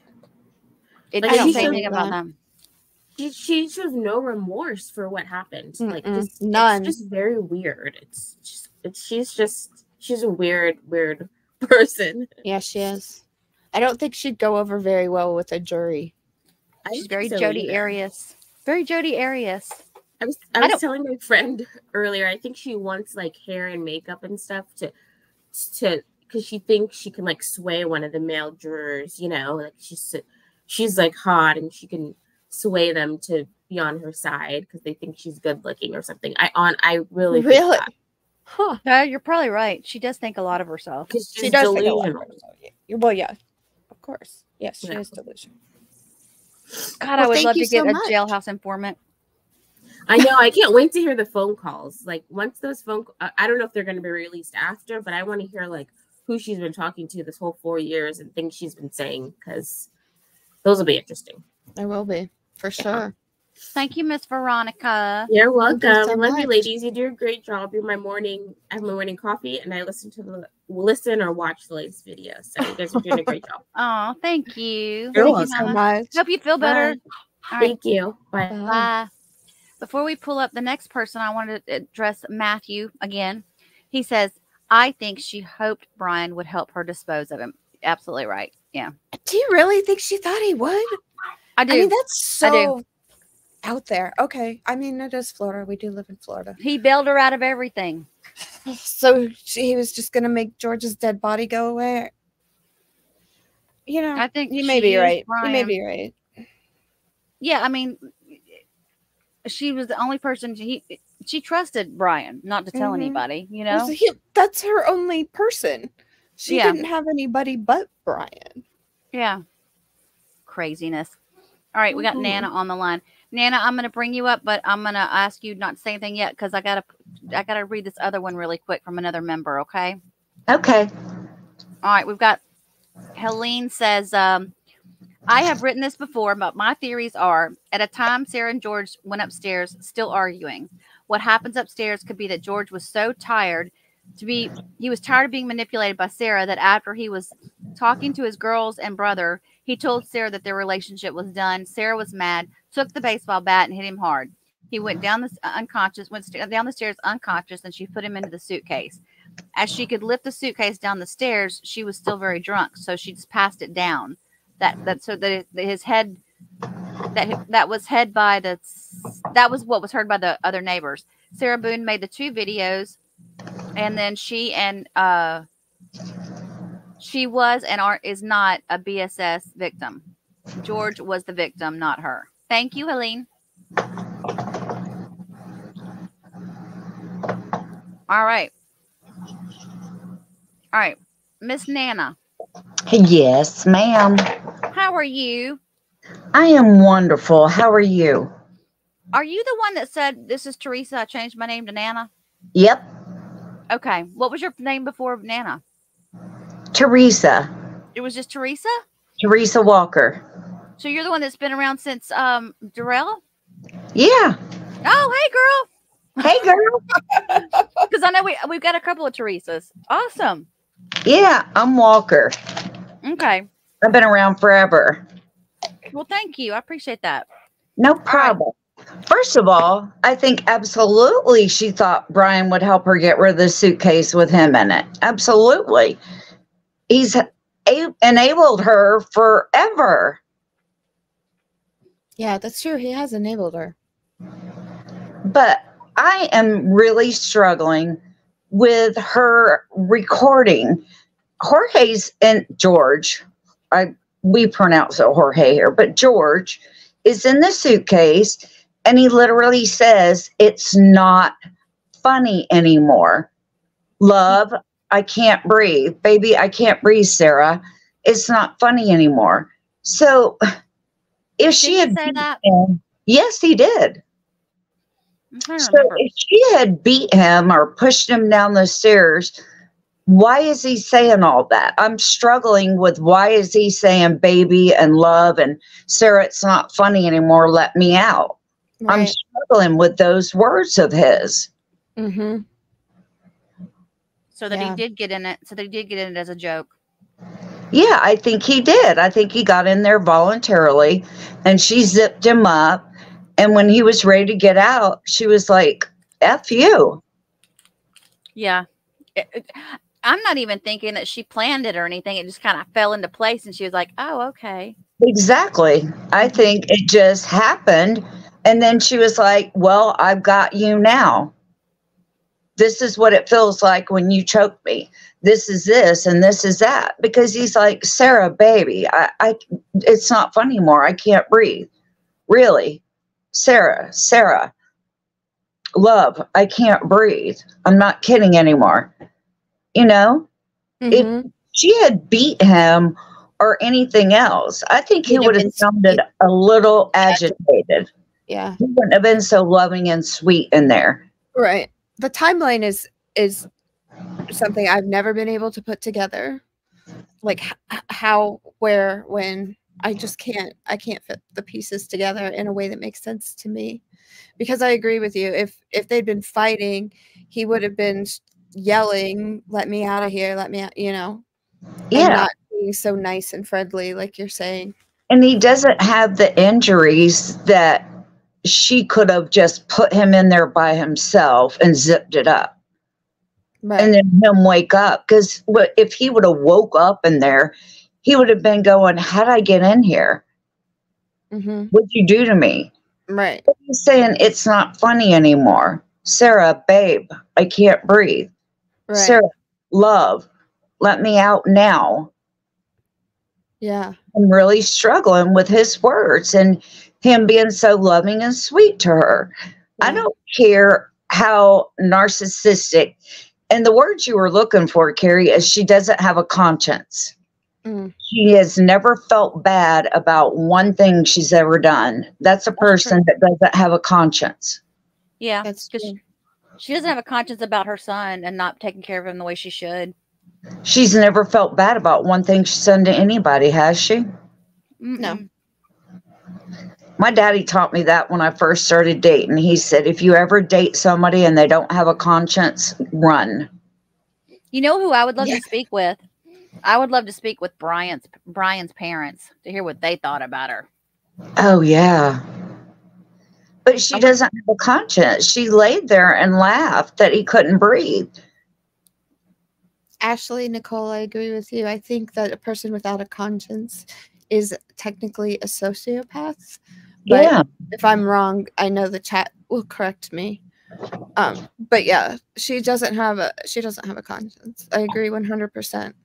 And I made that comment in the chat and everybody's like, no, she's a narcissist. He's just, when you're begging for your life, you're going to be as sweet as you can to somebody. I don't care how sweet you have to be to somebody begging for your life. He is not going to be that calm and that sweet if she has beat him with a bat or pushed him down the stairs and all of that. You cannot fake that kind of sweetness. No, I agree, because I heard that maybe Carrie had it in the intro. It was something I was watching right before we came on, because I've been in a YouTube timeout for the last couple of days so that I can work. And I was hearing his voice, and I just put that together, like, oh my God, he was being so nice asking to be let out of the suitcase. Exactly. So I think they both did it joking around, and she took it from there and went psycho. Another thing that's telling about their relationship is that one video we've got where one of the body cam videos when he's being arrested, he's at the cop car. They've got him in the handcuffs, and he turns sideways and he says to Sarah, I love you, babe. Yeah. And it's like, wow. Yeah. That's odd. That is odd to me. And she's yelling back, I didn't know. I didn't know. So he doesn't get mad at her like that. I think he had a lot. You guys, I bet you money that he held it in as long as he could. We don't know how far he was pushed to the edge with her. I know, but if somebody pushes you down those stairs or beats you unconscious and you wake up in a suitcase, that is not going to be your reaction.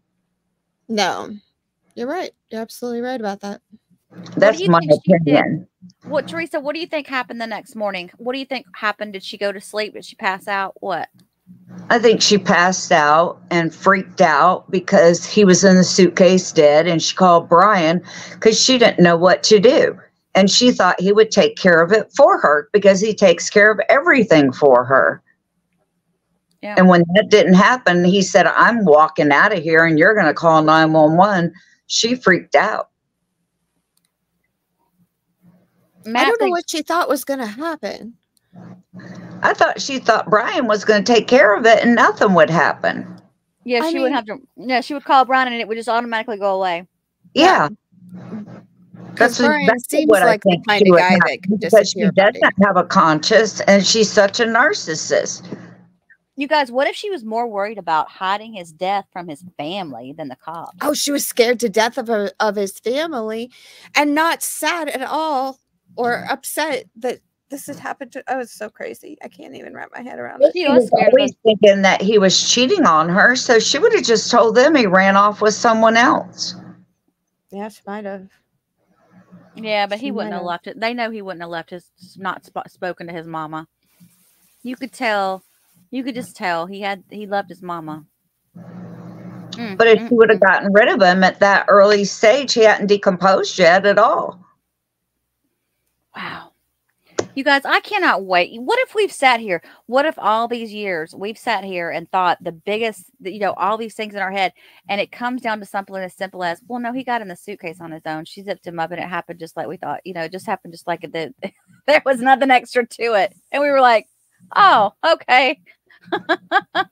I just think sometimes the simplest things happen and there's nothing more to it, Yeah. Yeah. Wow. If you're trying to get out of a little bitty suitcase, you're going to beat around and bang around and get bruised up. He's a little bitty guy. He was moving around in there quite a bit. She could probably put up quite a fight with him. I mean, yeah, he's a tiny guy. She probably gave him a run for his money. Mm-hmm. But he's going to get bruised up trying to get out of it. And we've got Brian saying that she was a scratcher, that she liked to go for the neck. And we've heard in other police reports that she went for, there was marks on George's neck. I think we're going to see the jury will at least see that pattern of how she was. Yeah. And hopefully that won't be overshadowed by, James Owens' little show that he's going to put on. That's the only thing that scares me is what kind of show is he planning on putting on. Did you see Rainick's face, though, when he said we're going for self-defense? That's exactly the way the juror's going to look, too. Yeah. Mm-hmm. I mean, this trial, this is why had just bitch slapped him. Mm-hmm. Yeah. He went off the bench and had a good stiff drink, I think. Yeah. Oh. I mean, just looking at the filings. Like a ghost hit him. He was like, you're going for what? Those words have never come out of your mouth. He looked like somebody bitch slapped him. I thought it was so appropriate that his clerk's name is Anita. Like, Anita drink. Exactly. I need a Valium. Yeah. Oh, goodness gracious. All right, y'all, hang on just a second. Y'all keep talking. I've got to go over here and check on my dog. He's wanting to get back in. All right. But I really, the tape and the way he's talking to her and everything, and when he said it's not funny anymore, that really hit me. Yeah. I think Sarah, the more that I have been on here with Carrie and with you all talking about this case, I'm understanding now that I think Sarah was the aggressor and the abuser, and that if she had marks on her, that may have been self-defense from George, protecting himself from her. Exactly. And he was going to go to jail so she wouldn't have to. Yeah. He was that kind of boyfriend. I don't want you to go, so I'm going to go.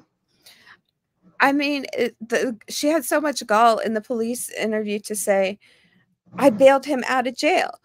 You put him in jail. Exactly. It's your fault he went there. Oh my God, that whole interview, I had avoided watching it for years. And then I just watched it recently and I'm still flabbergasted. And they will play that in court for the jury to hear. Exactly. I'm back. All right. Well, we got Alan. Narcissist. Let's bring Alan back up. Stay on, Teresa. Oh, okay. She on the phone. Oh no, she's gonna put us on the ceiling. No, I'm here. I just gonna make us stare at the ceiling. I was just listening to y'all. I didn't know I was gonna get back on. So that was shocking. I'm sitting here making me a good old pizza. Oh, that looks good. It's from Costco, girl. Oh, I was gonna be. Oh, like, did you make it from scratch? I wish. Okay, my theory on she's kind of changing my mind listening to this lady, because I've always thought she tricked him to get in, thinking, but then I thought she pushed him down the stairs. But how would he be talking so sweet if he just flew down those stairs? So maybe the injuries came after he was dead, and she was trying to get him out of the house and realized he's too heavy. It kind of feels like we're playing a game of Clue. Yeah, can we go? Let's watch this video real quick. I've always thought it was a sex game that got him into the suitcase, though. Because what do you do after an argument? You make up. Well, you're not the first person that said that. Well, I don't know what y'all said while I was gone, but I've heard that before tonight. She even says it. I thought we were going to come upstairs and have sex and go to sleep like we always do. Well, you can't do that if you don't unzip him. Exactly. I think she didn't think he was going to die. Stupidly. All right, I'm going to play this video, y'all. Oh, before I put it up, Matt, thank you for your super chat. Matt said, I think she pushed him down after the videos. You could be right. You could. I mean, there's just no telling, you guys. No telling. Wasn't that video of him downstairs? Yeah. Yeah. But she could have pulled him upstairs, and then, for all we know, she could have pulled him upstairs and shoved him down the stairs more than once. And I think he would have had a lot more injuries, though. It's just a thought. Okay, here we go. Video.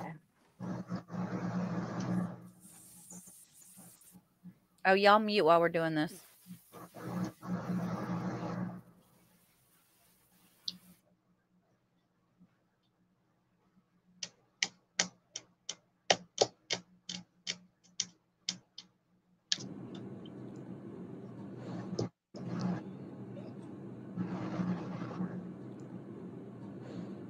Sarah.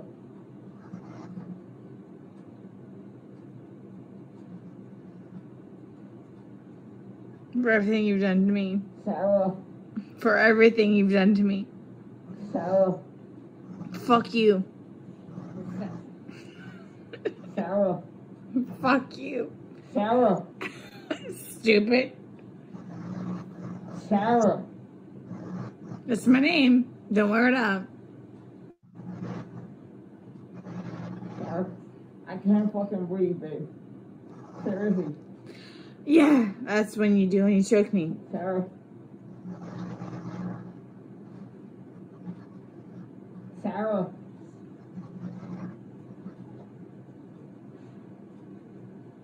Sarah.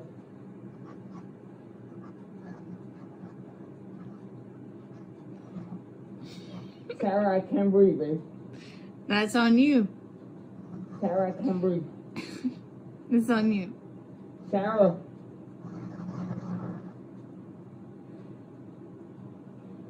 Real or ransom. Might want to get video for it extra. Because I got this. Sarah. Real or ransom. Sarah.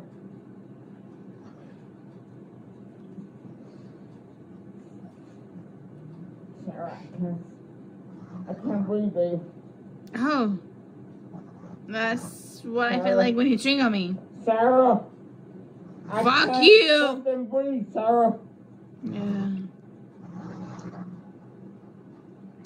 You should probably shut the fuck up. Sarah. Shh. That's the creepiest part where she says, shh. Yep. All right, we've got people going off in the chat. Hang on. The callousness. Yes, exactly. The callousness. I don't know. And let me go over here, guys, and let's see. There's a couple more theories that people had put up here that I wanted to address because I feel like we need to. I promised these people I would let their story be told here. All right, this is from this is from Ginger Snap. Hey, Ginger Snap. Okay, I'm going to read this really quick. She says, I wanted to add that I believe Sarah stayed awake that night until she was certain he was finally deceased, and then spent the morning coming up with a story and trying to stage the scene. She is diabolical. I doubt she slept much because of her gargantuan sense of self-preservation. But the real reason for this follow-up email, hoping you can address on your live if it's not too late, is now she wrote into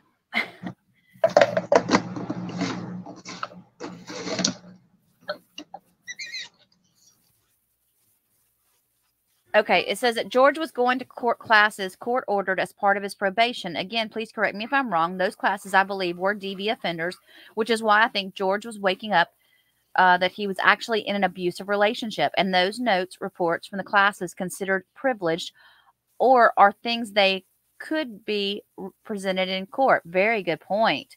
Because they might be very revealing, especially if George had any one-on-one conversations, interviews with any substance abuse counselors, because those types of counselors are not required to be behavioral health therapists or psychologists bound by client confidentiality rules. Could be interesting. Just another thought. His character is going to get dragged through the mud by the defense, and any evidence that demonstrates he was not a monster, flawed, yes, but certainly not an abuser, should and hopefully will be used. Amen to that, sister. Oh, great point. I wonder if there's not somebody that he knew from AA or something like that that's going to be able to come out and go, yeah, we knew him. He's an awesome guy. Yeah. This is going to, like, I just don't know what to expect for this trial, you know? I hope it's interesting. I hope it doesn't all collapse in a day, because that would be very anticlimactic. Okay, let's hear. Okay, now I'm going to, y'all put y'all's thing on mute because somebody's getting bad feedback. I think it's you, Nana. It's Nana. I'm going to mute you, Nana. Okay, I'm going to read what JPC wrote. JPC, you still there? Are you still awake, Granny? I love calling her Granny. Okay. Knowing that Sarah has a childlike mind, she probably planned to kill him and thought, I'll double dog dare him to get into the suitcase. After doing puzzles and coloring, hey, George, babe, let's hide and seek. Then they ran out of hiding places 13 minutes into the game. She said, I double dog dare you to try to squeeze into that suitcase. George turned her down. She then said, I triple dog dare you. Well, that did it. He couldn't pass up a triple dog dare. So he folded his body and squeezed into the suitcase. Quickly, she zapped it up, maniacally laughing. Which if we saw Sarah maniacally laughing, being drunk, she'd be like, and then she got her mean on, went back downstairs to drink the rest of a half-empty bottle of wine, snuck back into the bedroom and curled up in the bed to listen to his reaction. After listening to his begging, she became annoyed and dragged the suitcase to the top of the stairs and pushed it down to the main living room floor. Oh, okay. Leaving him there and went to bed. The next day, she went downstairs to see George was... What, girl? The next day, she went downstairs to see what George was cooking her for breakfast. When she couldn't find him, she realized that damn fool is still in the suitcase asleep. I want my breakfast. The rest is history. You know what? I don't know if you were being serious or not, JPC, but I'll tell you this much. You just gave me a wonderful idea. What if everything happened upstairs until she pushed him down the stairs, and then that's where they were, the video and everything happened? What if they fought upstairs? What if they were arguing, going back and forth, and then somehow or another she got him in a suitcase? I don't know. Golly, y'all, we could do this all night long. Well, we only have to wait a week to find out, I guess. Yeah. Oh, thanks for coming up, Alan. Sorry about that. It doesn't seem like the defense filed a very good motion to suppress, so I'm thinking the video's coming in and the interrogations are coming in. All of them, yeah. All of it's coming in. Mm-hmm. Yes. Mandy, did you have a theory? Thank you, Nana. Did you have a theory, Mandy? I didn't see if you had one. Hang on, let me see if there's another one. I've got one more email here from, okay, Ginger wrote this, and this is a long one too. Ginger says, I'm probably too late, but the storm has everything sidetracking me this week. I'm going to tell you my theory of how this played out that fateful night. I believe George pulled out the suitcase and started packing to leave Sarah. I haven't read this one before, have I? After explaining it wasn't working and he was waking up to the fact that they were in a toxic relationship, Sarah became enraged, as deep inside she is perpetually very afraid of any kind of rejection. She hit him on the side of the head with the bat and even choked him and scratched him with her claws. Thinking he was dead, she folded his body in the suitcase for disposal, and her alcohol-riddled brain convinced her Brian would help dispose of the suitcase and the body. Those were the phone calls to Brian.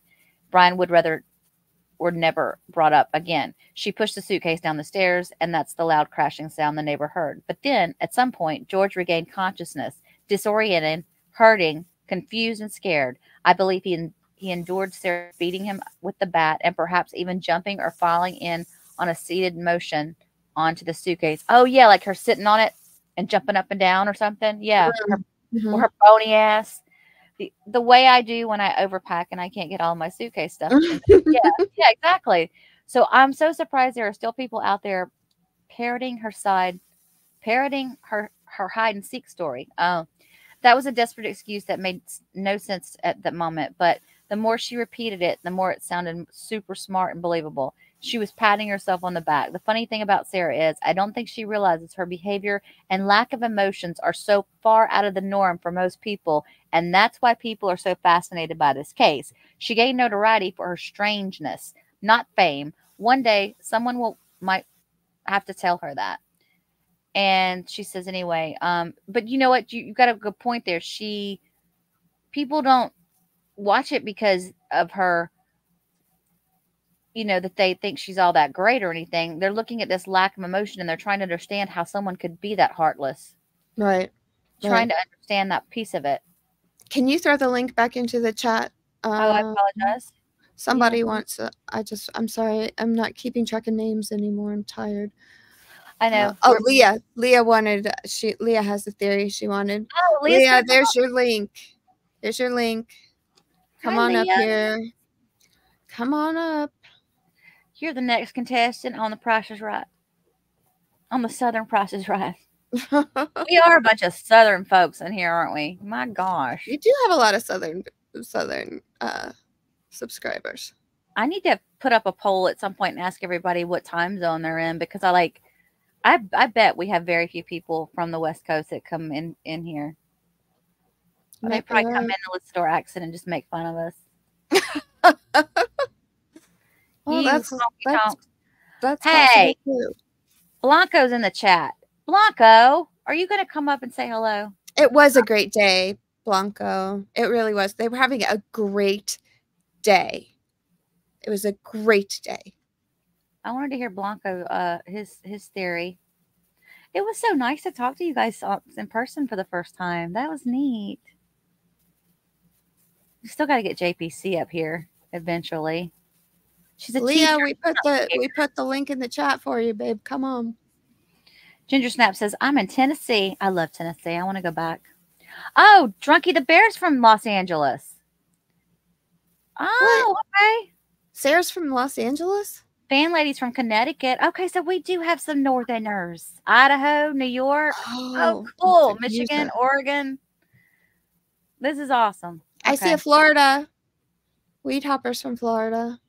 Well, bless your heart. We got Queensland, Australia. That's Aussie. South Florida for Vivs. Oh, Mel's from Boston.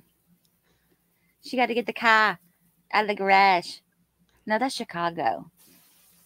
Park the car in Harvard Yard. Park the car in Harvard. I went to college for a year in Boston, and my sociology professor had such a thick New England Boston accent. I couldn't understand a word he said, and I had to sit next to a girl who could translate it for me. Then I decided it was way too cold for me to be in Boston, and I left. I couldn't handle the way, and they don't have air conditioner there. Oh, Pope, I've spent quality years in Dallas, Texas. Marilyn Owens. Any relation? Just saying.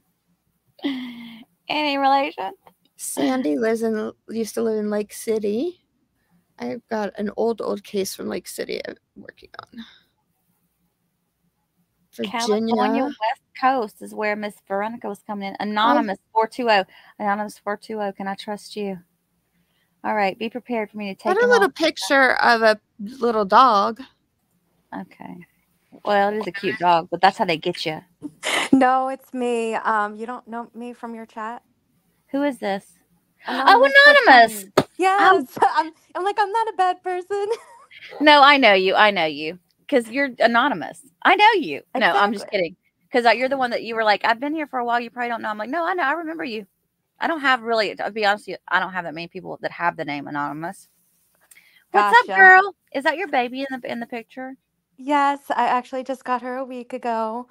So is she like a what do they call an apricot poodle? A toy poodle. She's a toy, but her color's apricot. Oh, I don't know. That's what I call it, apricot. She's so cute. Oh, bless you, bless you. So, give us your theory. Okay, well, I'll give my theory, but I do have questions, and I think I have commented, but I don't really check to see if you reply. Okay. And then I'll give you my theory if you want. But okay, so has Sarah ever been arrested for DUIs because she drinks every day and I didn't find it. Okay, so I ran a report on her. You know those reports where you pay to have the run reports on people? Not the truly extensive report, okay? But I did run a report. And I know there's a difference between that type of report versus something like that Sam would run, for example. I was just going to say, you do understand that, like, that's my job. Yeah, exactly. But no, I had done that for you and came along, Sam. But that's how I figured out that George didn't have anything on his record, was by running that, because it would have pulled up something if he'd had it. But Sarah, no, there was nothing there. That I still want to know what this discussion was, though, about her hitting someone. Remember, Juan said that in his interview. I still want to know what happened there. He hit someone drunk driving, or she hit some? It was Juan that said that in his interview. He said something about she hit somebody. But they weren't really that there. But of course, the cops didn't ask any more questions. They just let it go by the wayside. I'm like, are you kidding me? We're not going to talk about this? This goes towards your credibility. Like, who'd she hit? And why did she hit him? What happened? Was she drinking? It's craziness. Anyway. Yeah, that's interesting. I was thinking that maybe even she, her son's, friend's parents might have seen her drunk, and then maybe they would say something like, oh, she came to the school to pick him up and she was blasted. Because I think it's very common for alcoholics not only to drive, but, to, do things that they're not supposed to. And that would include picking up her son from school. I can see where Brian would be overly protective in that scenario. And I bet that's why they've come to, that's why he's so at ease with, he'd rather her say, I've been drinking than him, and he'll deal with all of it. Because if you think about it, whatever happens, like just this whole, you guys read, when I read the police report recently, he was questioned after this incident. He was questioned about the suitcase thing with their little boy. And he said it was just, we were getting ready to go on a vacation, and the kid got into the suitcase. They thought it was funny, and it was like no big deal, right? I can see a kids make forts. They do stuff like that. But I mean, can you imagine how terrified Brian was if his thinking they're going to take the kid away now? But I could see where he would be. He probably had very open communication with the school to say, we're having issues and I've kind of taken over and this is what's going on. And I'm going to do everything that I can to be. But if you ever see anything that's not right, you need to let me know. I could totally see him doing that. I can as well. And I do think that, he's always bailed her out and got her out of things. And that is why I do believe she called him and then probably mumbled about the suitcase and what happened. We got into a fight, blah, blah. And someone said in the chat that they think that it, like she passed out after having the conversation. And thinking of that now, that's very plausible, because if you think about it, like she probably went upstairs really drunk and then, I think she probably wanted to have sex and everything, but it didn't happen that way because she laid down really drunk on the phone and then passed out. Mm-hmm. And she left the phone downstairs, supposedly. That's the other thing, too. Yeah. That they said that she left the phone downstairs. Or she said. Did she say it? I think she must have said it. But, you know, like, again, anything she says, like, where can we believe it? Because if somebody else made a comment, well, okay, well, if she left the phone downstairs, how was she awakened by the phone ringing? I don't think that woke her up. I think she was already waking up and she heard the phone ringing downstairs, if that was the case. But Right. And also how people are mentioning the dogs would have to go outside. So there's just a lot of missing pieces because we know that the whole story that she is trying to say happened is a lie. But again, if we had a really good interrogator involved, then they would have gotten those little pieces that we had heard of. They would have asked those questions. Why didn't they ask those questions? Okay, so you got up and you just walked around. Did you go outside? Like, why? Maybe that's what the prosecutor's going to do is say, she did this, this, and this. Sure, she probably went outside and smoked a cigarette, let the dogs out. But that was a 5-minute time period that it took her to do that. What else did she do in this 45-minute time span where she claims that she was awake and thought George was downstairs on the laptop? Right. Yeah. I already know. Go ahead. I think the detectives did a poor job. I will say that. Yeah, the detective that coughs a lot. I think that it was really repetitive. Like I rewatched it recently for the millionth time, and I was like, this really went in circles. It really wasn't progressing like how normal interrogations are. Right. Because Sarah was singing.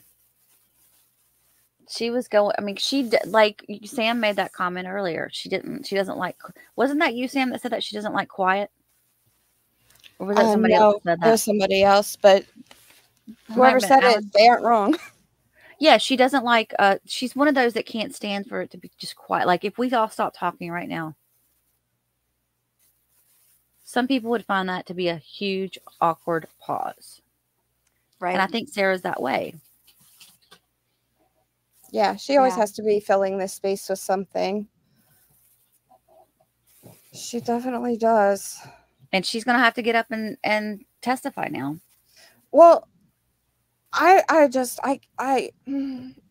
case okay, let's pull scratching Lenny my in. brain. Lenny. Hey, Leah. Hi, ladies. Hey, Hello. Leah. Okay, Hey. Go ahead and talk. I'm going to go grab a soda. Okay. I'm having a Diet Coke attack. All right, so I'm a little bit. What's that? I said, what you got for us? Okay, I'm nervous. I'm going to try real hard not to fumble my words. Oh no, you're fine. You're fine. Have you heard me on here? You're fine. Yeah. Trust me. You got this. Okay, Don't worry. so I'm personally not too concerned about like what happened. What they were doing before and what happened, before the suitcase. But what I kind of have been focusing on is the behaviors that Sarah exhibited, like after he was in there and what she did the next day. But let's just say that, just for the sake of argument, let's just say that George and Sarah had a good day. Let's say they were puzzling and doing arts and crafts and having a good time. So while they're doing all of this, Sarah is drinking more and more. From the past, that Sarah, the more she drinks, the angrier she gets. So what if they did decide to play hide and seek? As the prosecution said, as we all do. As one does. Yes. As we do. As a 42-year-old would do when they've been drinking. Mm-hmm. Yes. That's what we would do. So let's just say, for shits and giggles, that's what they did. Okay, so Sarah said that she hid in the shower. George didn't come find her. What if during that time, what if he got in the suitcase? Being like he was funny. confused, thinking, oh, is it my turn to hide? Well, no, that he's like hiding from her. He thinks it's funny because she's probably getting ticked because he's not coming to find her. Yeah, he probably knew she'd get pissed easy. But it's just a theory. But what if she just gets really ticked off because he's not coming to find her? But what if she did come out? They were laughing about it. She zipped up the suitcase. So I do think that she did push him downstairs. I think she was pissed that he didn't come find her. I would like to know exactly how long he was in the suitcase upstairs. Also, I wanted to address the baseball bat theory. So tell me if I'm wrong, but didn't we hear that they found the bat downstairs? I think the bat was downstairs. Okay. So if she hit him with the bat, see, and I'm kind of on the fence about the bat. There's parts of me that think she probably did hit him in the head with that bat. But then there's other parts of me that are like, no, I'm not really sure. I think he got injuries. It was from going down the stairs in the suitcase. But if she did hit him upstairs in the head with the bat, and then she put him, downstairs in the suitcase, she would have had to have gone back upstairs to get the bat. Now, why would she do that, though? She's like drunk. She wouldn't be thinking about going upstairs and bringing the bat down. So if she hit him with the bat, I think it would have had to have been downstairs. Anyway, but my thing is after, I do think she did the video thing, and I do believe she went upstairs, totally passed out. But I also think that when Brian woke her up, with all the phone calls in the morning, I think she just got up, went downstairs. I think she just went to smoke a cigarette, let the dogs out. I think maybe the dogs alerted her I was thinking that too, that George was in the suitcase. And I think she's like, oh my God, because dogs, when they smell stuff like that, they're not going to let it alone. Yeah, that would have been like next to going outside and peeing. They'd come back in. The first thing they do is go smell that suitcase. Yep. Yeah. And so I think that's when she remembered, oh crap, he's probably still in that suitcase. I think she panicked. I think she tried to get him out of the suitcase, realized he was dead. She called Brian. He said to call 911. She's like, you got to come over here. He gets there, steps in the door. And didn't he say he saw George's feet? Yeah. And then he just he told her to call 911 and he backed right out the door. Sarah did pull him out of the suitcase. They said that on the police report that he was already out of the suitcase. That's kind of, I almost wish he wasn't, though, because that might have been even more information for us if he was still in the suitcase and they were able to see where it was zipped at and all that, Yeah. Well, and then I just have a couple more things and then I'll let someone else talk. Oh, no, you're fine. Go ahead. Brian told the police when he's doing that first little, interview, I guess, if that's what you want to call it, that Sarah said so he told her to call 911 and she said that she had to go outside and smoke a cigarette and get a drink first. And I just thought she needed to do all that before she called 911 about George. Like, this woman is like dead inside. She has no, there's just something really, really wrong with her. I don't know. There's just something really wrong. But, yeah. But can I just, you were saying that you wish you could be like a fly on the wall and can I just tell you a couple little tidbits that I found on the inmate notes that I think you're going to crack up about? Okay. So Sarah was having an issue with one of the other inmates, and she went and she wanted them to move this inmate to another bunk. And instead of moving the other inmate, they moved Sarah. I thought that was hilarious. It's like, Sarah, you're the problem, not this other gal. But I'm telling you, I'm telling you guys, when she leaves to go to court, they all sit there and talk about her. They do. For sure. There was actually a couple of times that other inmates were taunting Sarah about being a murderer. And she flips out. She does not like being called a murderer. Oh, so yeah. On one of the things I saw on Court TV today, I was doing some clips, and there was a thing in there that said, in one of her letters, she makes that comment. You can call me what else, this, but don't call me a murderer. Yeah. Yeah, so she gets in a couple things, and then one last thing, and I'll let you go. But Sarah, she wanted some new slides because her pair of slides was getting worn out. So they go and get her a new pair of slides.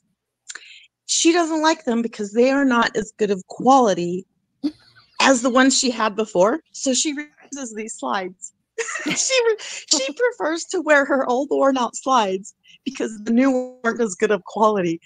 And they tell her, Sarah, these are the exact same slides that you already have. Anyway, I just find it hilarious. But thank you for letting me come on. Oh, absolutely. Hey, and thanks for all your comments and everything, Leah. We appreciate you. Yeah, absolutely. Well, thank you. I appreciate you guys. It's been a lot of fun. It has been. You know, it's funny because I don't think Sarah has any clue whatsoever how much people have so much disdain for her. She thinks she has fans. She has a lot of fans. Yeah. Yes. I think she probably was excited that that the things weren't working in court the other day and people were out there talking about her. I think that excited her. Ugh, makes me sick. Anyway. Yeah. All right, Mandy's coming up. All right, well, Anonymous, before I let you go, did you want to say anything else, hon?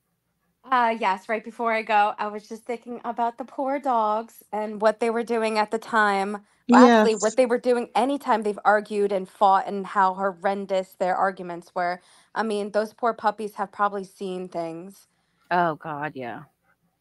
All right, that's They it. had a hiding. They probably had a hiding spot. They probably Under the table. Poor under the babies. table. Yeah, under the table. That's so sad. Can you imagine being deaf and having to deal with that, or being blind and having to hear all that? And then the one that is deaf can still hear noises and bangs, I'm sure. So what do they, and when the height, I'm sure even though he's deaf, don't you think he can feel? Because dogs sense things, Yes. Oh, yes. Rebecca wrote a comment that says she probably gets fan mail. I think she misspoke here because this is funny. She probably gets a fan mail. The worst financials always do. I don't understand that. All right. Well, thank you, ladies. I'm going to let Mandy up now. Y'all have a great evening. Good night, y'all. Thank you. Bye. Thank you. Hi, Miss Mandy. How are you? Oh, you might be on mute. No, you're not on mute. Mandy, are you there? We see you. You're connected. Mandy. YouTube to Mandy. But she's muted on one side. Well, while she's working out that, let me read another one of these things that came up here. Seashore did send in a comment. I forgot I had a couple of these already pulled up. Here it is. Seashore said that she thinks Sarah and George were obviously drinking and were painting and doing the puzzle together. I mean, you can see paint stains on the rug, but could be from the other day. It says one YouTuber mentioned that they wondered if George had any paint on him. I think they went upstairs to get the suitcase out of the closet, and Sarah said to George, let's see if you can fit in here. And George did get in the suitcase, and Sarah zipped him up, and then she pushed it down the stairs. I think she flipped it a few times to end up upside down when in the living room, and then she started filming it. Then she got up and flipped it over again. The second video played. I find it hard to believe that after he said he couldn't breathe, that she didn't realize that he could die in there. I don't think that she is that stupid, but I do believe she was extremely drunk. If you notice the second video, George's voice is getting weaker, and I think he did pass in the suitcase before she went upstairs. She didn't know what to do at that point, and so she called Brian at 11:46 p.m. There has to be a reason why Brian deleted that phone call. She said something on that call. I really think although drunk, she knew exactly what she was doing. She even said to the police she wanted him out of the house a few times at her other police calls. Oh, she did say that, yeah. I think she was done with George and couldn't find a way to get him to not come back. I think she did pass out after being drunk like that, and when Brian called in the morning, she was upstairs and left the phone downstairs. She may have heard it after a few rings and woke up in a daze. She did forget what she had done last night and went downstairs and saw George in the suitcase. She came up with the hide and seek thing that morning. That is when she answered Brian's call. And she says, Oh, her name is Carol, but her handle is Seashore. Well, thank you so much, Seashore. We appreciate you for that comment. Thank you. That's salacious speculation. Yes. All right, Mandy, have you found your voice? No, Mandy has not found her voice. Wait, I wanted to play this, and I kept forgetting to do it. Can I just play it one real time, real quick? Of course, it's your channel. Okay, hang I'm on. going to send Mandy a message in the chat and see if she sees it. Yes, see it. Okay. What's your theory? We want to know. I think I could work at an 800 line. What do y'all think? I'd agree. I didn't realize how damn sexy my voice was. Oh, good Lord. Oh, who just said hi in the chat? Somebody said hi. I thought. Very sensual. Is it sensual, Ozzy? Can you imagine? I mean, there's some decent women that, no, you couldn't be decent. No. I couldn't do that. I couldn't do it. I'm glad I cracked somebody up, weed hopper. I'm super sad that I did not get to be in on all your motions hearings that you've been doing the last couple of days. So I'm anxious for this week to pass to see what's going to happen. Well, you did watch it though, right? I watched your most recent one right before we came on like double speed. I don't understand what he really, I mean, there was a few changes there, but it seemed like he corrected some of his typos. It wasn't like he put anything law in there or anything like that. The motion to suppress, is that what you're talking about? Yeah. Okay, so one, totally missing any supporting argument whatsoever. 2, 3 days after the deadline. So when you miss a deadline like that, the court can say, I'm striking your motion or whatever. It's denied because you didn't follow the rules. So your punishment is that doesn't get to happen for you. But I don't see a good reason to keep it out. I mean, they're trying. They are certainly trying. This is going to be one of the more interesting trials, which is why this week I'm trying to put myself in a YouTube timeout so that I can do a whole bunch of work and be able to watch the trial. Yeah, we're going to need you when the trial comes up. I feel like some of it's going to be, I don't know, the first part is going to be get past jury selection. The first day is when we're going to see everything from the police department, right? And that's where we're going to learn a lot. Well, you're going to have opening statements by both sides, and then depending on, I think the judge gives a colloquy. He said that takes 2 hours. And then you have openings, I would assume like maybe an hour each side. I don't know that they have to go in length. A lesson, I hope you guys probably know, but anything they say in opening arguments is not evidence. So they can say whatever they want. It doesn't make it true. And we know James Owens is going to go there. They've made such a mess out of this self-defense battered spouse situation. I just do not see how we come back from that. Yeah. Try logging in again, Mandy. I'm going to send you the link again on the thing. What's this with him adding the essay? Listen, did you hear about that? Did you, while you were gone, he added the word essay to his. No, and you know what? To be honest, I've skimmed really, really fast. I will try to get a better grip on everything. Like I said, I'm trying to work as much as absolutely humanly possible this week so that I can be with you guys for the trial and still have a roof over my head and still have attorneys calling me for work. Well, he basically said that in the interview he did with Vinny Politano or whatever his name is, that that he added SA back to or he kind of threw it in there, and that's the first time we've ever heard that. I in the have never battered seen spouse. such a weak affirmative defense ever. I don't know. Hey, Mandy, can you talk? blink Mandy twice is if you're being held against your will? I'm pull a mark. Wait, Mandy's Maddie. muted. We got a Maddie. Is Maddie the same? Oh, Maddie as in a male Maddie. He's like, holy crap, I wasn't ready for that one. Oh my goodness. We threw you up there quick, didn't we? Mandy can't find her voice, so we're going to talk to you. How you doing, Maddie? Oh, is Hi. this Maddie is this the Maddie that just put up? No, that's a different Matt. Hi. Hi. What's your theory? My theory, I apologize. It's very simple. That's okay. Two adults who got very, very drunk, started acting like idiots. He got into the suitcase. The devil came out in Sarah, and she just out of spite left him there, went to bed, and that's the it. next morning wandered down for a cigarette and a pee, and was like, "Oh crap!" I think you might. Yeah. No bat. The bat wasn't used. The bat means nothing.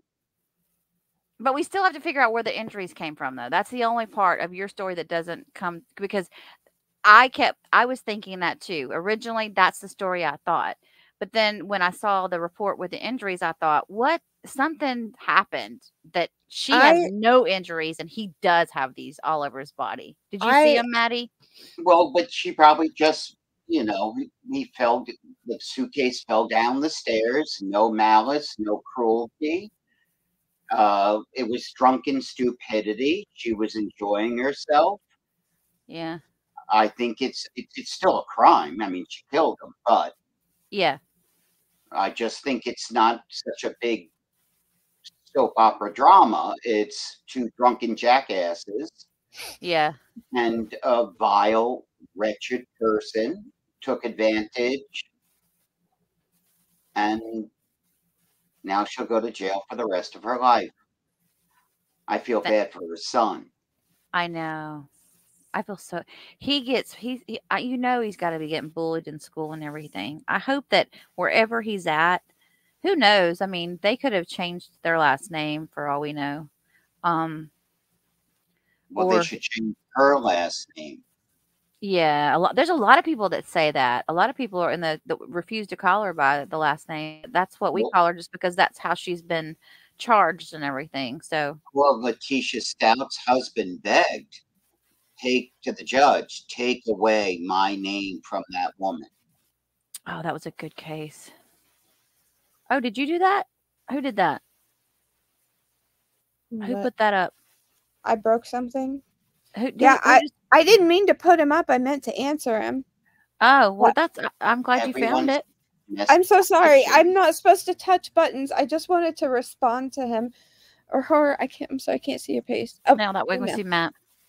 I just want to respond because he's been in the chat for a while. I'm sorry. I didn't know I had that power.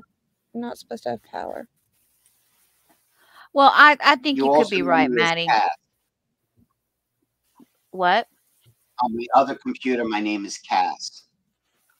Oh, this is Cass. Yeah.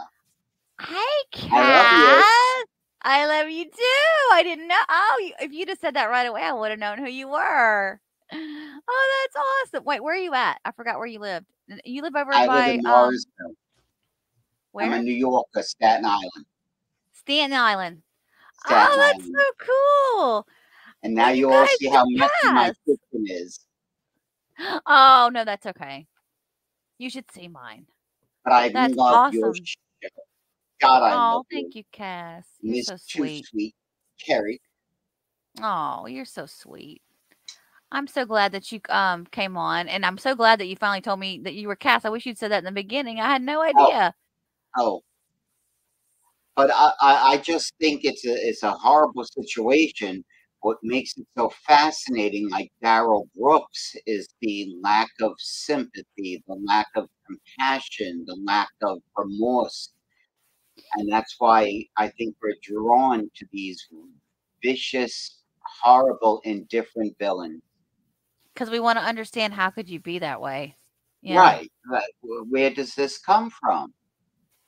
I don't know. I better. Well, what now? I should leave. I don't even know how I did this. I'm going to click leave studio and let you lovely ladies continue. Okay. Thank you, Cass. It was so good to meet you in person. Nice God to meet bless you. you. I love you. God bless you too, honey. Bye. Bye-bye. Oh, I can't believe that was Cass. Did you get to what? Did you get to talk? I have a couple of other ones to read. Just a couple. I don't want to forget anybody because I don't want anybody to get upset that I forgot their or didn't read their thing. This is Carolina. And she says, love your channel and your sass. What a great idea for a live stream. It was Sam's idea. I've heard that Sarah put on her son. She's talking about her son putting her in the suitcase. And she said, do you think she was infantilizing? Infantilizing. It means like making them like a baby. Oh, infantilizing George and punishing him like her son. Yes. As she had previously infantilized him in so many ways before, doing puzzles, coloring. That's a good point. It's kind of weird. It's really weird. It is hard to really address this since she was a lady child, female version of a man child, who refused to grow up on her own right. She couldn't care for her kid. Her ex-husband provided for her in terms of paying for her lodging, and she hadn't worked in years. Instead, she spent days drunk and going to bars, etc. But I think she derived her sense of adulthood by putting George down and making him feel less and smaller and younger in comparison to her. That's my thought. Thanks for the live streams. Oh, thank you, honey. Have we received everyone's speculation? I've got just a few more to read and then we'll be done. Are you ready to call it a night? It is getting late. Mandy, if you want to try one more time, honey, I'm going to read these. Come on up while I'm reading these. Last call, y'all. Yeah, it's the last call here at the bar brawl. Jean R. says, in initial description, Sarah said suitcase was in back of bedroom closet and George was cleaning out Lucas's outgrown clothes and items they did not want. Suitcase clearly upstairs to start. Alcohol is always a factor. George was smaller than Sarah. She coerced him to get in. More severe head wound than bumps and bruises from the trip down the stairs, indicating being whacked upside the head as encouragement. But she said, my brother and sister rode cardboard boxes down our basement stairs as kids, and sometimes it went sideways. It was an open top box, and they went willingly, but there were serious injuries. She said the noise heard by neighbors was clearly George taking his last ride. Oh, Gene. Give me chills on that one. Bev M says, my theory on the Sarah boondoggle is that she and George were obviously very drunk and actually playing hide and seek. Like she said, he hid in the suitcase on his own, probably partially zipping it. When Sarah realized that where he was, she decided to teach him a lesson, zipped him up all the way. Then she got herself fired up, shooting the videos on her, taunting him. She pushed the suitcase down the stairs, lay on the bed, and passed out. Since she was blackout drunk, she honestly didn't remember what she did, so it was a total shock to her to discover that she killed him. And things unfolded for the videos and her ex's story. And then 2 more. Bear with me. This is Laria. Oh, and this is what's so funny, guys. Laria, chat. I meant to read this earlier. Her real name in real life is Margaret. She says, so my theory goes like this. Sarah was drinking wine and getting loaded, but I think George was drinking beer. I do too. Because I think he was the beer drinker. I think Sarah was drinking. If she was drinking the wine, it was all by her. She was drinking it all by herself. And he was taking it easy. I think Sarah may have been working on a puzzle, but it's my thoughts that George was painting. I remember hearing that he was a good artist. That makes sense. As time goes by and Sarah becomes more intoxicated, she wanted attention and George wasn't giving it to her. I think she went upstairs in a huff and he went up feeling bad. She had the bat and swung to the trees on George's head, knocking him out. She grabbed that suitcase, probably thinking she would She was brilliant in managing to wrestle him in it. Now, I know they were both fairly small, but if Sarah was pissed and panicked enough, she definitely could have had the strength to get him into the suitcase and close it up and then shove it down the stairs. Why else would they put the bat into evidence if it wasn't used? I'll be honored to talk to you if you two could stand it. I'm looking forward to hear. Okay, well, where the hell were you then tonight, girl? Because I haven't. I need you to put the link back in the chat, please. Okay. Mandy is going to try again. She said she unmuted herself and we still couldn't hear her. The bat, you guys, oh my God. You cannot bite me like that. Sorry. Oh, the cat. Yeah, he's being awful. He's wanting to play. Just because they took the bat into evidence does not mean that the bat was used. Right? I mean, they probably took the wine bottles into evidence. Who knows? Yeah. I haven't seen the police report with the property receipt on it saying everything that they took in. Now we don't see you at all, but I mean, you're up here, but there's no screen. No, there's no picture. Mandy. Hello. Mandy, Leah says, make sure the microphone symbol is white, not red. JPC says, we are rational people who cannot rationalize the irrational behavior. And she's been a member for 18 months. Whoop, whoop. Thank you, Mama. Awesome. Okay. And then let me read this last one. This is from, and I swear this is my last one. I'm pretty sure. Judy. Did we already read Judy's? But maybe there's more than one Judy, probably. So this is my theory. I think George Torres Jr. was planning on leaving Sarah Catherine Polson on that day. I think he went to Publix to buy the wines, and he probably ran into somebody that either he knew from Philly, worked at Ace Hardware, or dated, and he was happy. It was a good day. Came home and told Sarah that he ran into the person. Since she kept saying that it was such a good day, and they were painting, listening to music, puzzles, etc., the argument started getting heated. Hence why Vinny and Brandon heard the commotion early in the evening.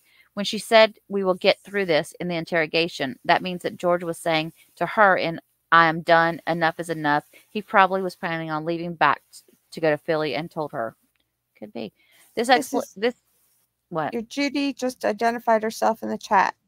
Who is it? Judy Juday.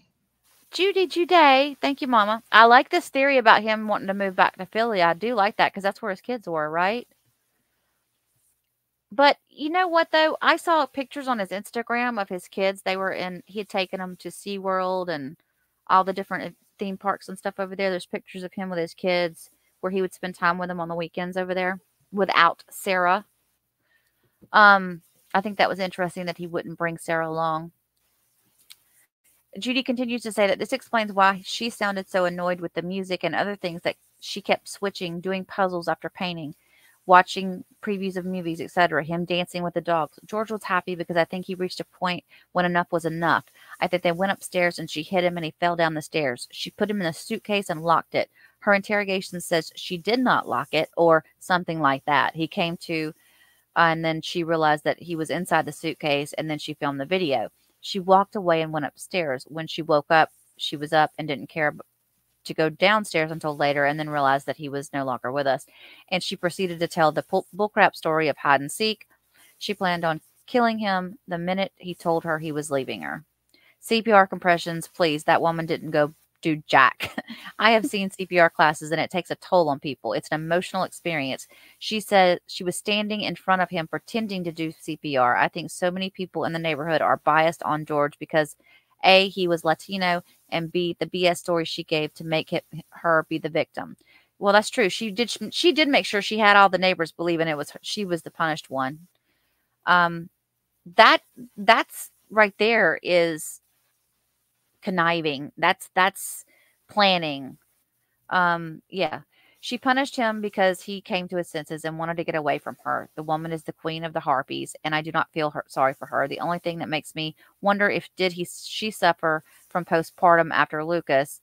If so, did she get treatment? Regardless, she is sober and is arrogant and self-righteous now. Yep, you're absolutely right. That is what I think happened. Had enough, and he was happy that day. Hence why he was outside so much. That phone and probably the Google searches has damning evidence that will be said in court. You're probably right, Judy.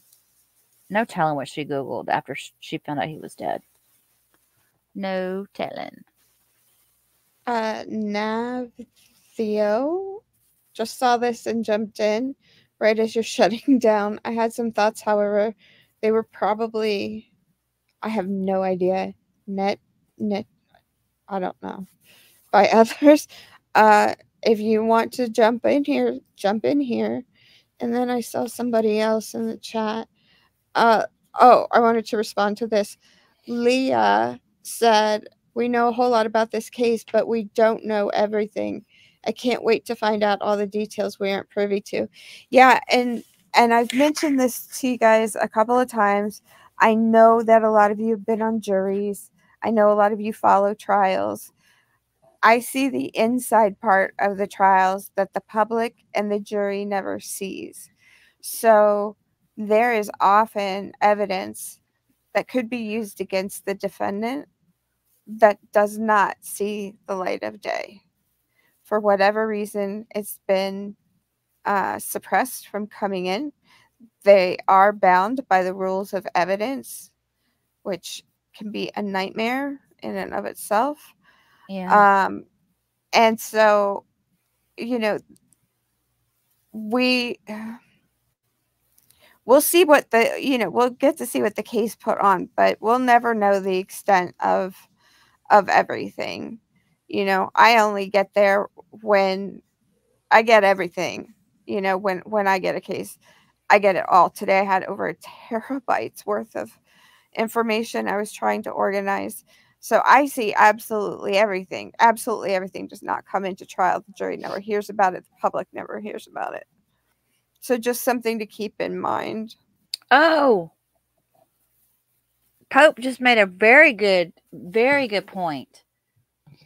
Thinking they were coming. If she had told him she called the cops on him and he goes to hide in the suitcase.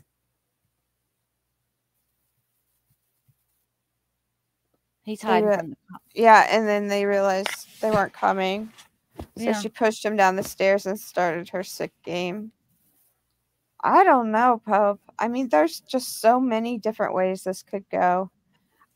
I don't know how many of you are feeling very strong, like the defense has a very strong case. I personally, my opinion, without sitting and like really, really, really closely reading everything, is that she should not have abandoned the accident theory. Because now I think she can't prove the battered spouse self-defense. I don't know when Mandy put this up. I don't know if I put it up earlier. Mandy, I'm sorry your thing wasn't working, honey. You better work on that so that next time, maybe as we get closer to trial, we got a whole week here. Mm-hmm. I don't know if maybe we want to do something Friday night. It depends on how things go with the stuff that comes out in the case. But if we have a free night of, just a live stream with nothing but us to just we could hee and kiki up here. What do you guys think about us doing a little, if you were the prosecutor, how would you present this case? That could be interesting. Guys, leave comments in the chat or in the comments to the video. Let us know what you want to see in this week leading up to trial. I mean, Carrie is going to stay on top of the docket, so you'll know everything. But what do you want to talk about? If you guys want to come on and have a live stream chat, let us know what you want to talk about. And if enough people are interested, we can do that. Although I say we, even though I'm putting myself into YouTube time out. I may be able to jump in once in a while. I want to say thank you to Boss Lady for becoming a new member. Thank you to Matthew Whitehair for all of your super chats and comments, hon. And then Route Irish gifted 5 memberships. God bless you. Mark Leach, 5 memberships. Mark must have gone to the casino this weekend. Stephen H, thank you so much for your super chat, honey. Would have loved to talk to you, Stephen, if you'd have come up. Dadgummit. Cookie, it was so nice to meet you. Cookie, thank you for your $2 super chat. I don't even know if I got to put it up very long. JPC, one day I'm going to get you up here before it's all over with. I will get you up here. Thank you for your super chat, honey. Mandy, thank you for your super chat. And let's see. Oh, and Tweety has been a member for 3 months and is from Canada. Very cool. Thank you for being a member. Very cool, you guys. Well, you guys, thank you so much for participating in this stream. It's been really interesting and entertaining. And please let Carrie know if you guys want a pre-trial chat of some sort. And remember that jury selection is boring. So it might be, but I was going to remind you all over the weekend, grab your snacks, because I was like, okay, I need some popcorn. I need something to snack on that's not going to be noisy while I'm eating it in the stream.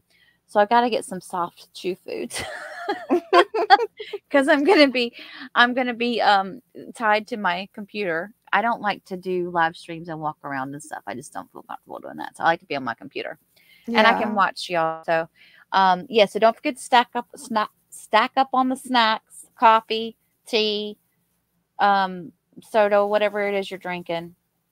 And we'll be back. I'll be back tomorrow with something. I don't know. I am working on something for you guys. It's a clip video that I'm working on for y'all. So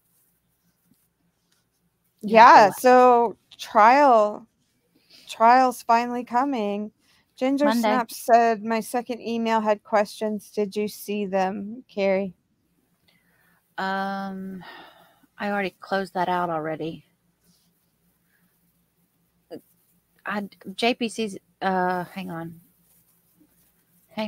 Squirrel.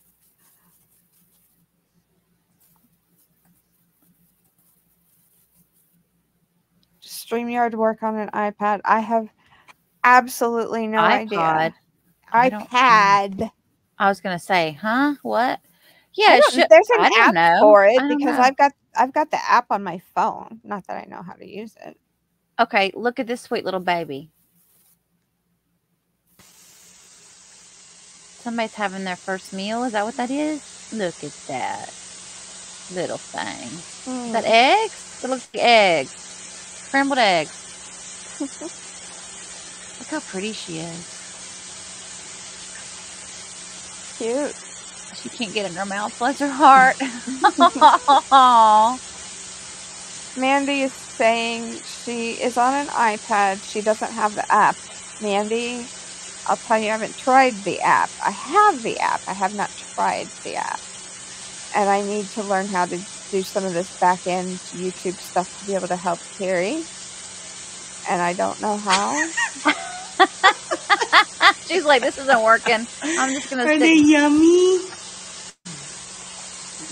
Aw. Grandma, JPC. That's so precious. So you guys, those of you that are left, please make sure that you notify Carrie, maybe by leaving comments in this stream, what you guys want to see on the days that nothing is happening in the docket.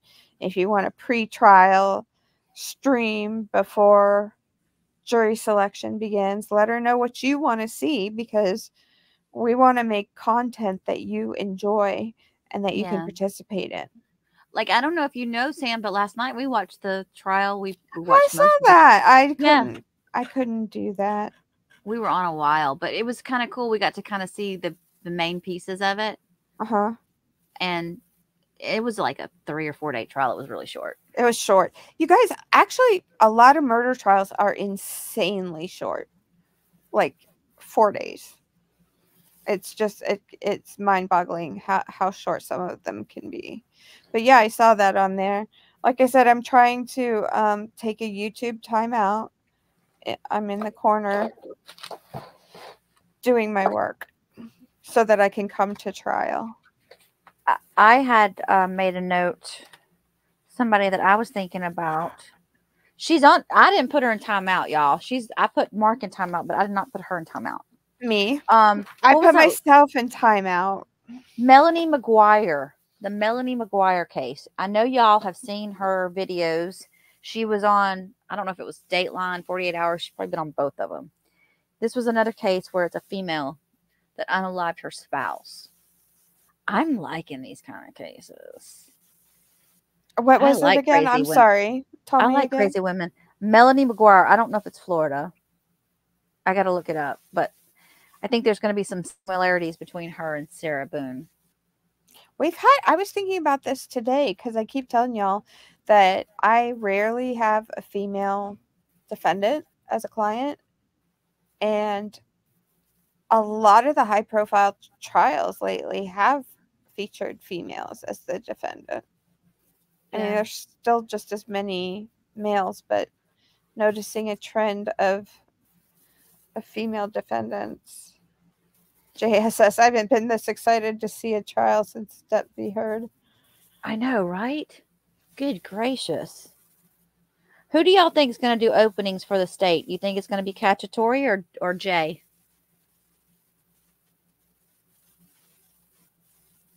I love Jay's writing. I don't know the difference between the two of them to see them in court. I think that I would rather see Jay close. Is it the one that opens is not the same one? No, it's not always the same one that closes, is it? No. I'd rather see Jay close. The rule is generally whatever attorney questions the person on the stand, that's the person that does the objections while the other party is questioning them. Like, there are some rules to that. I don't think Cacciatore has had a chance to show a whole lot of attitude yet. He might have a lot and we just haven't seen it yet. That's entirely possible, but I would very much expect this trial to run on time and by the book. So will Sarah's letters be brought into her letters? Okay, so are you asking about the letters that she wrote the judge? Yep, all those that are on the docket. I think the prosecution could pull them out and highlight some stuff that she says in there that shows her narcissistic tendencies. Not if it's not relevant, though. I mean, there's stuff that may be relevant to us because it shows her character, but that doesn't necessarily mean there's a reason or a purpose or even the ability to bring it in at trial, which can be really frustrating. It took me a long time to understand, and I'm still every day understanding rules of evidence. So I don't know that those would come in. I believe the judge is going to be really, really strict and look for on the tables. I don't know if they do this in Orange County, but on the tables, you'll see these giant, thick books that almost look like big Bibles. And those are usually the rules of court procedure. And they're there for the attorney's use. So that's something. I want to see how they manage the tech in this classroom, in this courtroom. That'll be interesting. And so the way I understand jury selection is going to work is he's bringing in the first 50. He's striking everybody for cause goes. And then he'll bring in another 50 and knock out all the ones for cause there. And for whatever is left, that's where they will start impaneling the jury. And it's not so much that you get to pick the jury as you battle it out with the other party, trying to keep the ones you're interested in for the jury and the other side not striking them. So sometimes you end up somewhere in the middle. It just depends. Thank you, Carla Perkins, for becoming a member. Appreciate you. Got a lot of new members, Carrie. Got a lot of new members. Congratulations to those that just we got 10 memberships given away today. So thank you for those. All right, everyone. Well, y'all have a good evening, and I will see you very soon on the next one. Good night. Let me do my sign out. Sign out. I could sing for y'all. Maybe I shouldn't do that. Nope, that's not what I wanted.